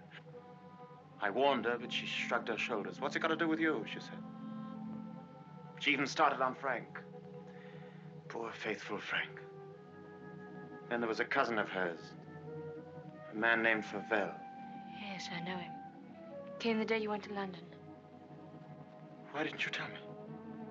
I didn't like to. I thought it would remind you of Rebecca. Remind me? As if I needed reminding. Favell used to visit her here in this cottage. I found out about it, and I warned her that if he came here again, I'd shoot them both.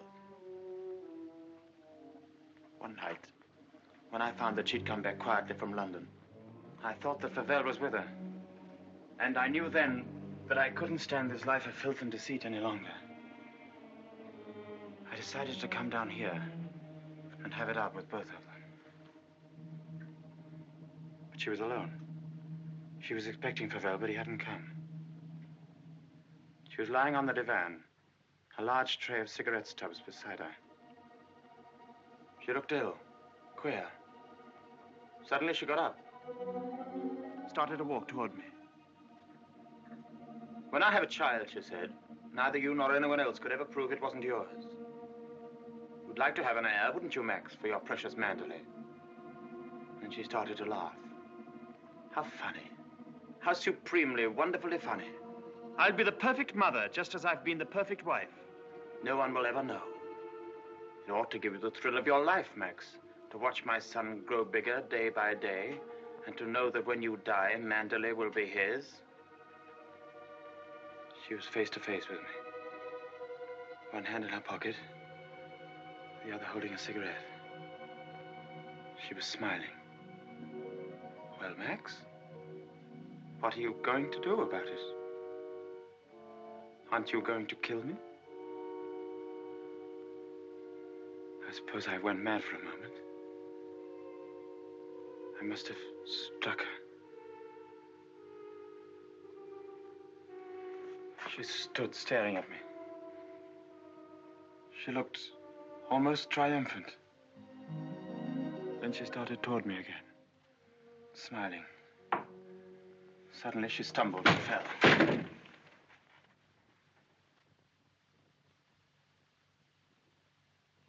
When I looked down, ages afterwards it seemed, she was lying on the floor. She'd struck her head on a heavy piece of ship's tackle. I remember wondering why she was still smiling. And I realized she was dead. But you didn't kill her. It was an accident. Who would believe me? I lost my head. I just knew I had to do something. Anything. I carried her out to the boat. It was very dark. There was no moon. I put her in the cabin. When the boat seemed a safe distance from the shore, I took a spike and drove it again and again through the planking of the hull. I opened up the sea cocks and the water began to come in fast. I climbed over into the dinghy and pulled away. I saw the boat heel over and sink. I pulled back into the cove. It started raining. Maxim, does anyone else know this? No, no one except you and me. We must explain it. It's got to be the body of someone you've never seen before. No, they're bound to know her. Her rings, bracelets she always wore. They'll identify her body. Then they'll remember the other woman. The other woman buried in the crypt. If they find out it was Rebecca, you must simply say that you made a mistake about the other body. That the day you went to Edgecombe, you were ill. You didn't know what you were doing. Rebecca's dead. That's what we've got to remember. Rebecca's dead. She can't speak. She can't bear witness. She can't harm you anymore. We're the only two people in the world that know, Maxim. You and I. I told you once that I'd done a very selfish thing in marrying you. You can understand now what I meant. I've loved you, my darling. I shall always love you. But I've known all along that Rebecca would win in the end. No, no. She hasn't won. No matter what happens now, she hasn't won.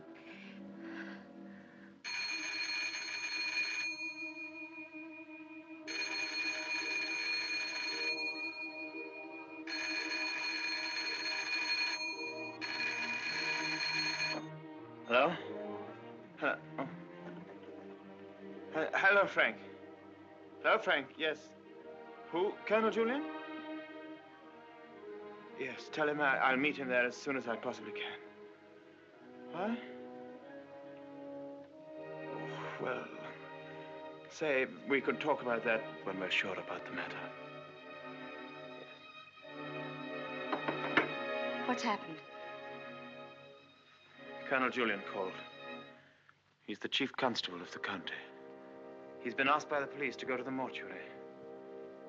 He wanted to know if I could possibly have made a mistake about that other body.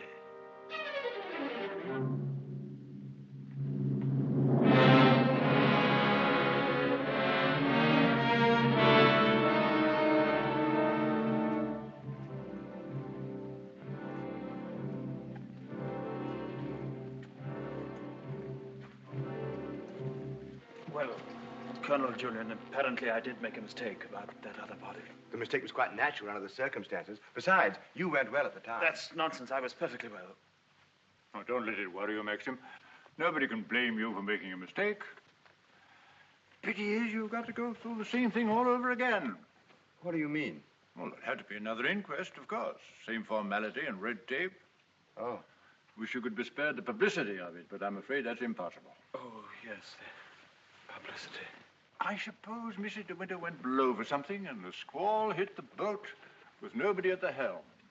I imagine that's about the solution of it, don't you think so, Crawley? Oh, yes. Probably the door jammed and she couldn't get on deck again. Yeah. Tab, boat builder, will undoubtedly come to some such conclusion. Why, what would he know about it? Well, he's examining the boat now. Purely as a matter of routine, you know. I'll be at the inquest tomorrow, Maxim. Quite unofficially, you know. We must get together for a game of golf when it's all over, eh? Bye-bye.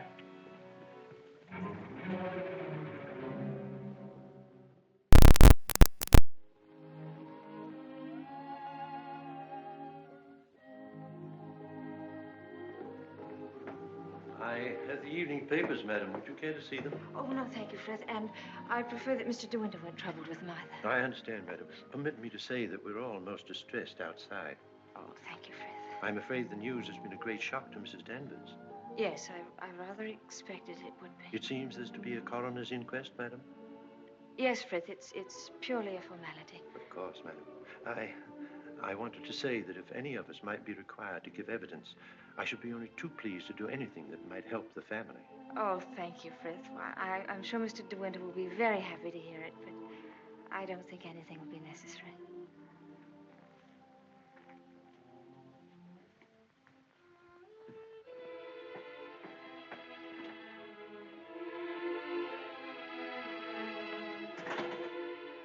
Maxim.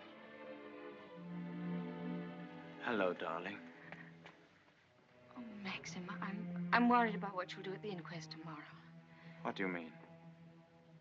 You won't lose your temper, will you? Promise me that they won't make you angry. All right, darling. I promise. No matter what he asks you won't lose your head. Don't worry, dear. They can't do anything at once, can they? No. Then we've a little time left to be together. Yes.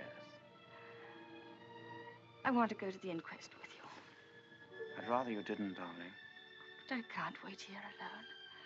I promise you I won't be in any trouble to you, and I must be near you so that no matter what happens, we won't be separated for a moment.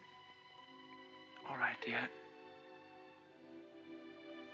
I don't mind this whole thing, except for you. I can't forget what it's done to you. I've been thinking of nothing else since it happened.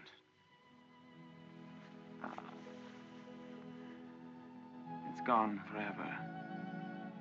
That funny, young, lost look I loved won't ever come back. I killed that when I told you about Rebecca. It's gone. In a few hours, you've grown so much older. Maxim.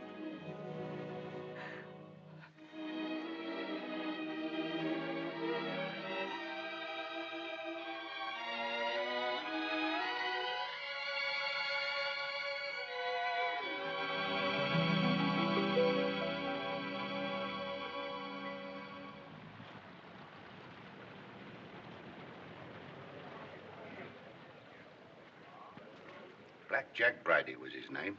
The most important arrest I ever made. It must have been about 2 years ago now. Of course, there was no doubt about it. He was hung a month after I caught him. Hello, wait a minute. They've got old Balmy Ben up now. You remember the late Mrs. De Winter, don't you?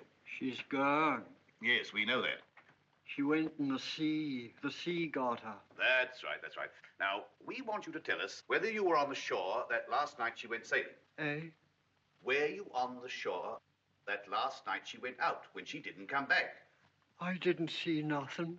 I don't want to go to the asylum. Them cruel folks there. Now, nobody's going to send you to the asylum. All we want you to do is to tell us what you saw. I didn't see nothing. Come. Did you see Mrs. de Winter get into her boat that last night? I don't know nothing. I don't want to go to the asylum. Very well, you may go. You may go now. Now, Mr. Tabb. Yes, sir. Step forward, please.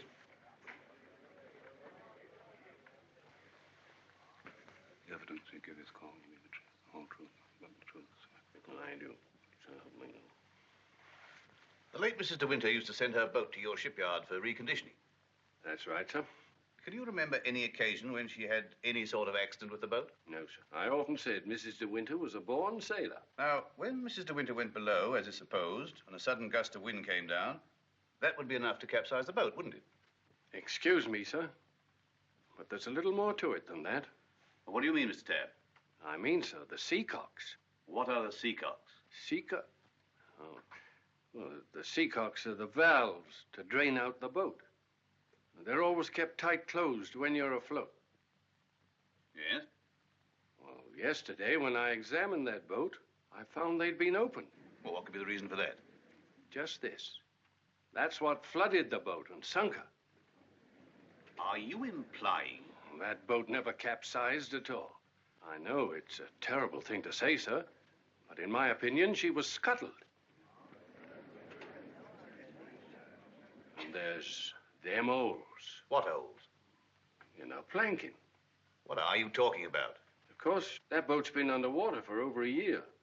And tide's been knocking her against the ridge. But it seemed to me, them holes looked as if she'd made them from the inside. Then you believe she must have done it deliberately? Couldn't have been no accident. Not with her knowledge of boats. You knew the former Mrs. de Winter very well, I believe. Oh, yes. Would you believe her capable of suicide? No. Frankly, I would not. You never can tell. You may stand down, Mr. Tabb. Mr. de Winter, please.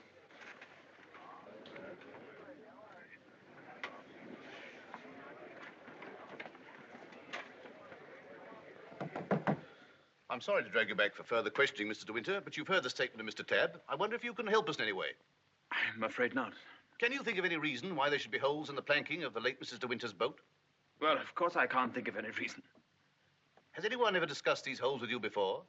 Well, since the boat has been at the bottom of the ocean, I scarcely think that likely. Mr. de Winter, I want you to believe we all feel very deeply for you in this matter, but you must remember that I don't conduct this inquiry for my own amusement. That's rather obvious, isn't it? I hope that it is. Well, since Mrs. de Winter went sailing alone, are we to believe that she drove those holes herself? Well, you may believe what you like. Can you enlighten us as to why Mrs. de Winter should have wanted to end her own life? I know of no reason whatever. Mr. de Winter, however painful it may be, I have to ask you a very personal question. Were relations between you and the late Mrs. de Winter perfectly happy? Were relations between you and the late Mrs. de Winter perfectly happy? I won't stand this any longer, and you might as well know now. It's my wife. She's fit. We'll adjourn till after lunch. Mr. de Winter, I presume you'll be available for us then? I told you should have had some breakfast. You're hungry. That's what's the matter with you.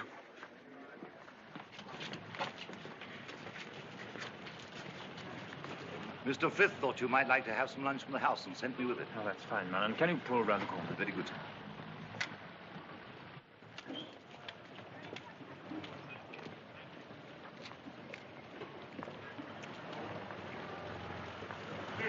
Awfully foolish to have me fainting like that. Nonsense. If you hadn't fainted like that, I'd have really lost my temper. Darling, please be careful.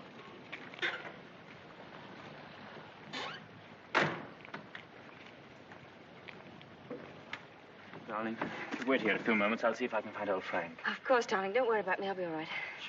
Sure? Here. I spotted this. Do you good. Thank you. Are you all right? Yes, of course. Won't be long. Right you are. Hello. And how does the bride find herself today? I say, marriage with Max is not exactly a bed of roses, is it? I think you better go before Maxim gets back. Oh, jealous, is he? Well, I can't say I blame him. But you don't think I'm the big bad wolf, do you? I'm not, you know. I'm a perfectly ordinary, harmless bloke. And I think you're behaving splendidly over all this. Perfectly splendidly. You know, you've grown up a bit since I last saw you. It's no wonder. What do you want, Flavel? Oh, hello, Max. Things are going pretty well for you, aren't they? Better than you ever expected. I was rather worried about you at first. That's why I came down to the inquest. Well, I'm touched by your solicitude, but if you don't mind, we'd rather like to have our lunch. Lunch? I say, what a jolly idea. Rather like a picnic, isn't it? Oh, I'm so sorry. Do you mind if I put this there? You know, Max, old boy, I really think I ought to talk things over with you. Talk what things over? Well, those holes in the planking, for one thing. Those holes that were drilled from the inside. Oh, Mullen. Yes, sir? Would you like a good fellow have my car filled with petrol? It's almost empty. Very good, sir. And Mullen, close the door, will you? Yes, sir. Does this bother you?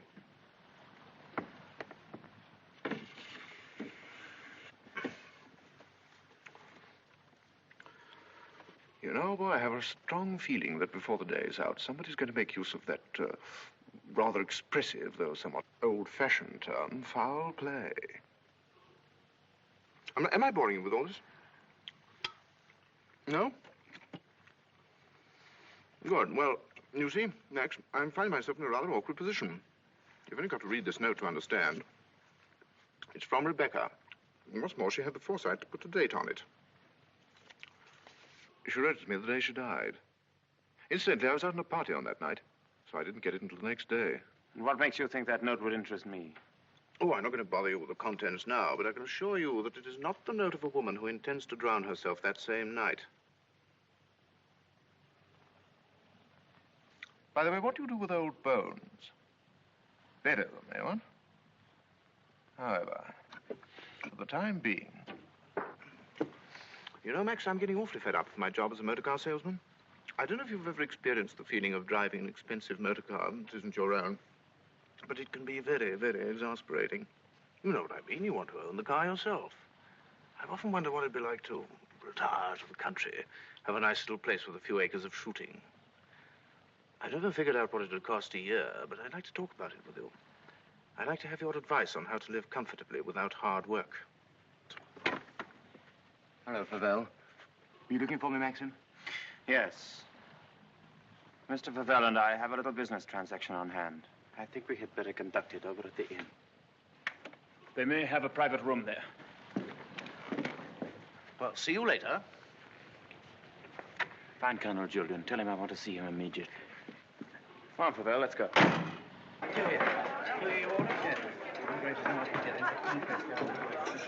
Have you a private room, please? Of course, sir. Through there, sir. Hope this will do, Mr. de Winter. Oh, splendid. Splendid. Exactly like the Ritz. Any orders, gents? Yes, you might bring me a large brandy and soda. How about you, Max? Have one on me. I feel I can afford to play host. Thanks, I don't mind if I do. Make it two, will you, like a good fellow? Very good, sir. Where's Mr. de Winter? Through the other door, sir. Colonel Julian, this is Mr. Flavel. Oh, I know Colonel Julian. We're old friends, aren't we? Well, since you're old friends, I assume you also know he's head of the police here. I think he might be interested to hear your proposition. Go on, tell him all about it. I don't know what you mean. I merely said I hope to give up selling cars and retire into the country. Actually, he offered to withhold a vital piece of evidence from the inquest if I made it worth his while. I only want to see justice done, Colonel. Now, that boat builder's evidence suggested certain possible theories concerning Rebecca's death. One of them, of course, is suicide. Now, I have a little note here which I consider puts that possibility quite out of court. Read it, Colonel. Jack, darling, I've just seen the doctor, and I'm going down to Manderley right away. I shall be at the cottage all this evening and shall leave the door open for you. I have something terribly important to tell you. Rebecca. Now, does that look like the note of a woman who had made up her mind to kill herself? And apart from that, Colonel, do you mean to tell me that if you wanted to commit suicide, you'd go to all the trouble of putting out to sea in a boat and then take a hammer and chisel and laboriously knock holes through the bottom of it? Come, Colonel, as an officer of the law, don't you feel there are some slight grounds for suspicion? Of murder? What else? You've known Max a long time, so you know he's the old-fashioned type who'd die to defend his honor, or who'd kill for it. It's blackmail. Pure and simple. Blackmail is not so pure, nor so simple. It can bring a lot of trouble to a great many people.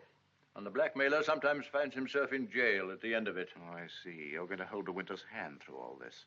Just because he's the big noise around here, and he's actually permitted you to dine with him. Be careful, Favell. You brought an accusation of murder. Have you any witnesses? I do have a witness. Oh. It's that fellow Ben. That stupid coroner hadn't been as much of a snob as you are. He'd have seen that halfwit was hiding something. And why should Ben do that? Because we caught him once, Rebecca and I, peering at us through the cottage window. Rebecca threatened him with the asylum. That's why he was afraid to speak. But he was always hanging about. He must have seen this whole thing. It's ridiculous even listening to all this. You're like a little trades union, all of you, aren't you? And if my guess is right, Crawley, there's a bit of malice in your soul toward me, isn't there? Crawley didn't have much success with Rebecca. But he ought to have more luck this time. And the bride will be grateful for your fraternal arm, Crawley, in a week or so. Every time she faints, in fact. De Winter! Maxim, please. That temper of yours will do you in yet, Max. Oh, excuse me, gentlemen. Now, is there anything else? Yes.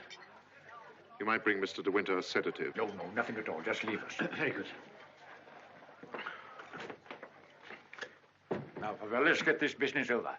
As you seem to have worked out the whole thing so carefully, perhaps you can provide us also with a motive. I knew you were going to bring that up, Colonel.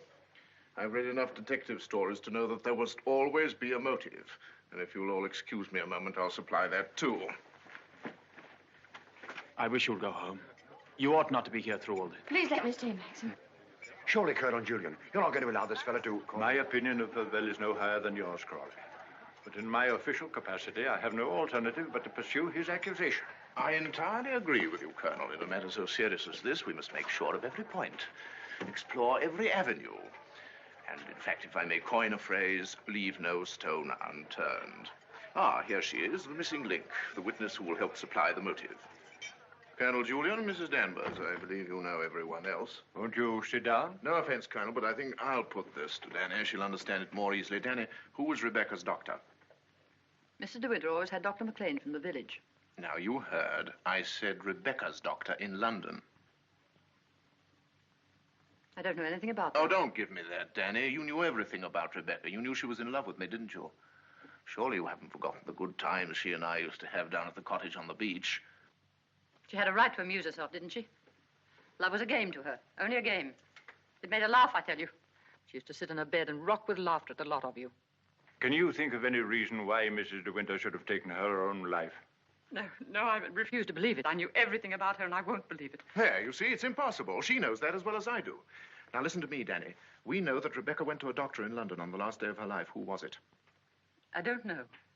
Oh, I understand, Danny. You think we're asking you to reveal secrets of Rebecca's life. You're trying to defend her, but that's what I'm doing. I'm trying to clear her name of the suspicion of suicide. Mrs. Danvers, it has been suggested that Mrs. De Winter was deliberately murdered. There you have it in a nutshell, Danny. But there's one more thing you'll want to know. The name of the murderer. It's a lovely name that rolls off the tongue so easily. George Fortescue Maximilian De Winter.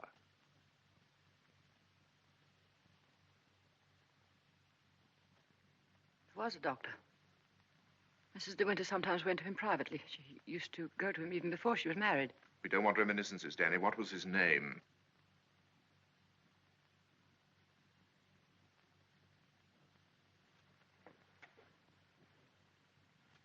Dr. Baker, 165 Goldhawk Road, Shepherd's Bush. There you are, Colonel. There's where you'll find your motive. Go and question Dr. Baker. He'll tell you why Rebecca went to him, to confirm the fact that she was going to have a child. A sweet, curly-headed little child. It isn't true. It isn't true. She would have told me. She told Max about it. Max knew he wasn't the father, so like the gentleman of the old school that he is, he killed her. I'm afraid we shall have to question this, Dr. Baker. Here, here. But for safety's sake, I think I'd like to go along, too. Yes, unfortunately, I suppose you have the right to ask that. I'll see the coroner and have the inquest postponed pending further evidence. I say, aren't you rather afraid that the prisoner, should we say, might bolt? You have my word for it that he will not do that. Toodaloo, Max. Come along, Danny. Let's leave the unhappy couple to spend their last moments together alone.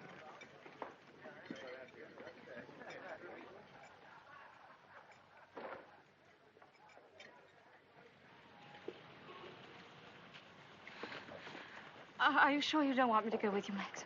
No, darling, it'll be very tiring for you. I'll be back the very first thing in the morning, and I won't even stop to sleep. I'll be waiting for you.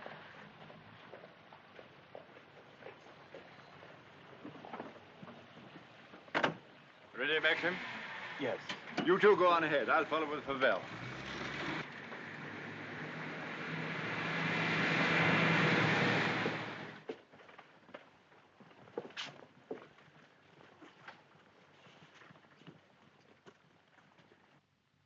Dr. Baker, you may have seen Mr. De Winter's name in the papers recently.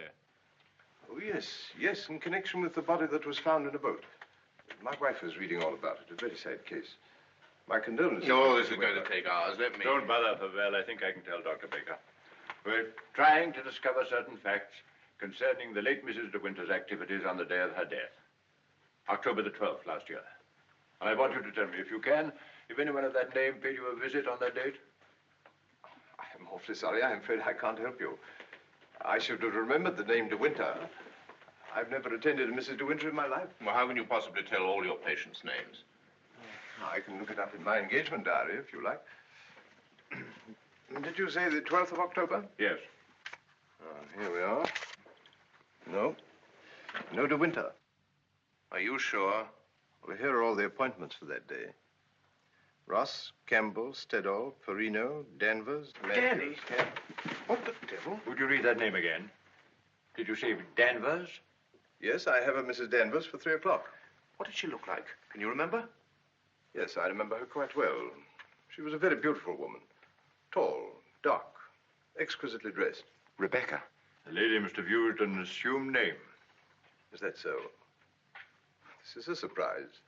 I'd known her a long time. What was the matter with her? My dear sir, there are certain ethics. Could you supply a reason, Dr. Baker, for Mrs. De Winter's suicide? For her murder, you mean? She was going to have a kid, wasn't she? Come on, out with it. Tell me, what else would a woman of her class be doing in a dump like this? I take it the official nature of this visit makes it necessary for me to... I assure you, we'd not be troubling you if it were not necessary. You want to know if I can suggest any motive as to why Mrs. De Winter should have taken her life? Yes, I think I can. The woman who called herself Mrs. Danvers was very seriously ill. She was not going to have a child. Well, that was what she thought. My diagnosis was different. I sent her to a well-known specialist for an examination and x-rays. And on this date, she returned to me for his report. I remember her standing here, holding out her hand for the photograph. I want to know the truth, she said. I don't want soft words in a bedside manner. If I'm for it, you can tell me right away. I knew she was not the type to accept a lie. She'd asked for the truth. I let her have it. She thanked me. I never saw her again, so I assumed that... What was wrong with her? Cancer. Yes, the growth was deep-rooted. An operation would have been no earthly use at all. In a short time, she would have been under morphia. There was nothing that could be done for her, except wait. Did she say anything when you told her? She smiled in a queer sort of way. Your wife was a wonderful woman, Mr. De Winter. And, oh, yes, I remember she said something that struck me as being very peculiar at the time. When I told her it was a matter of months, she said, "Oh, no, doctor, not that long." You've been very kind. You've told us all we wanted to know. We should probably need an official verification. Verification? Yes, to confirm the verdict of suicide. I understand. Can I offer you gentlemen a glass of sherry? Oh, very kind. I think we ought to be going. Thank heaven we know the truth. Dreadful thing. Dreadful. A young and lovely woman like that. No wonder I never had the remotest idea. Neither did Danny, I'm sure. I wish I had a drink. Will we be needed at the inquest any further, Colonel Julian? No. I can see to it that Maxim's not troubled any further. Thank you, sir. You ready to start, Colonel? No, thank you. I'm staying in town tonight. And let me tell you, Favell, blackmail is not much of a profession. We know how to deal with it in our part of the world, strange as it may seem to you. Well, I'm sure I don't know what you're talking about. But if you ever need a new car, Colonel, just let me know. It's impossible to thank you for your kindness to us through all this. You know what I feel without my saying anything. Not at all. Put the whole thing behind you. But let your wife know she'll be getting worried. Yes, of course. I'll phone her at once, then we'll get straight down to Manderley. Goodbye, Crawley. Maxim's got a great friend.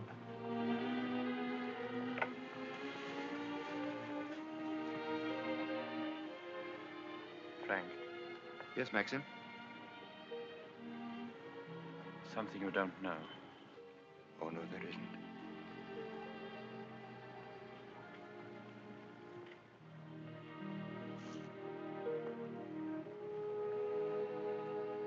I didn't kill her, Frank.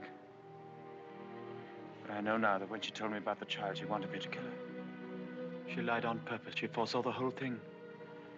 That's why she stood there laughing when she... Don't think about it anymore.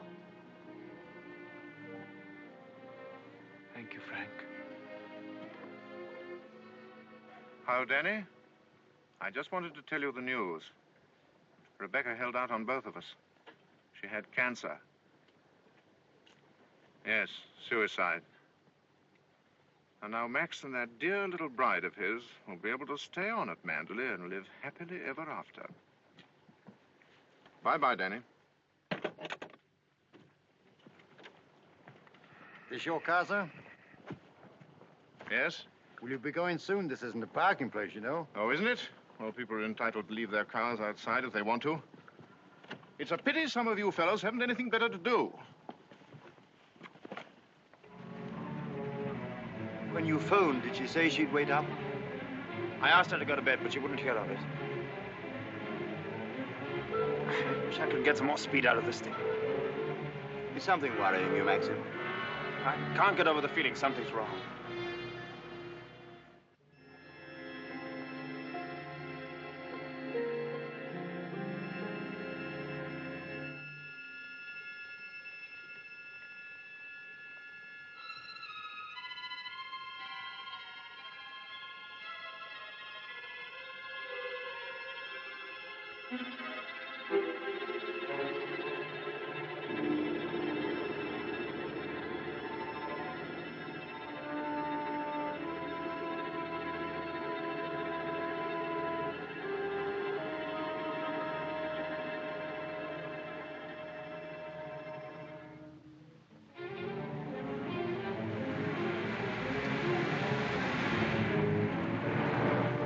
Frank.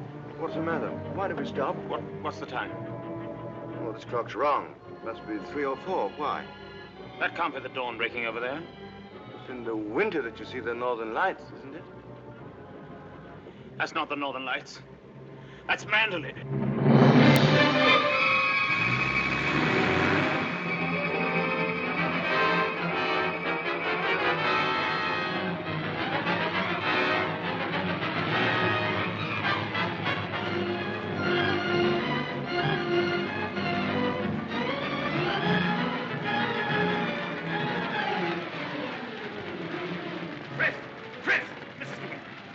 I thought I saw her. Where?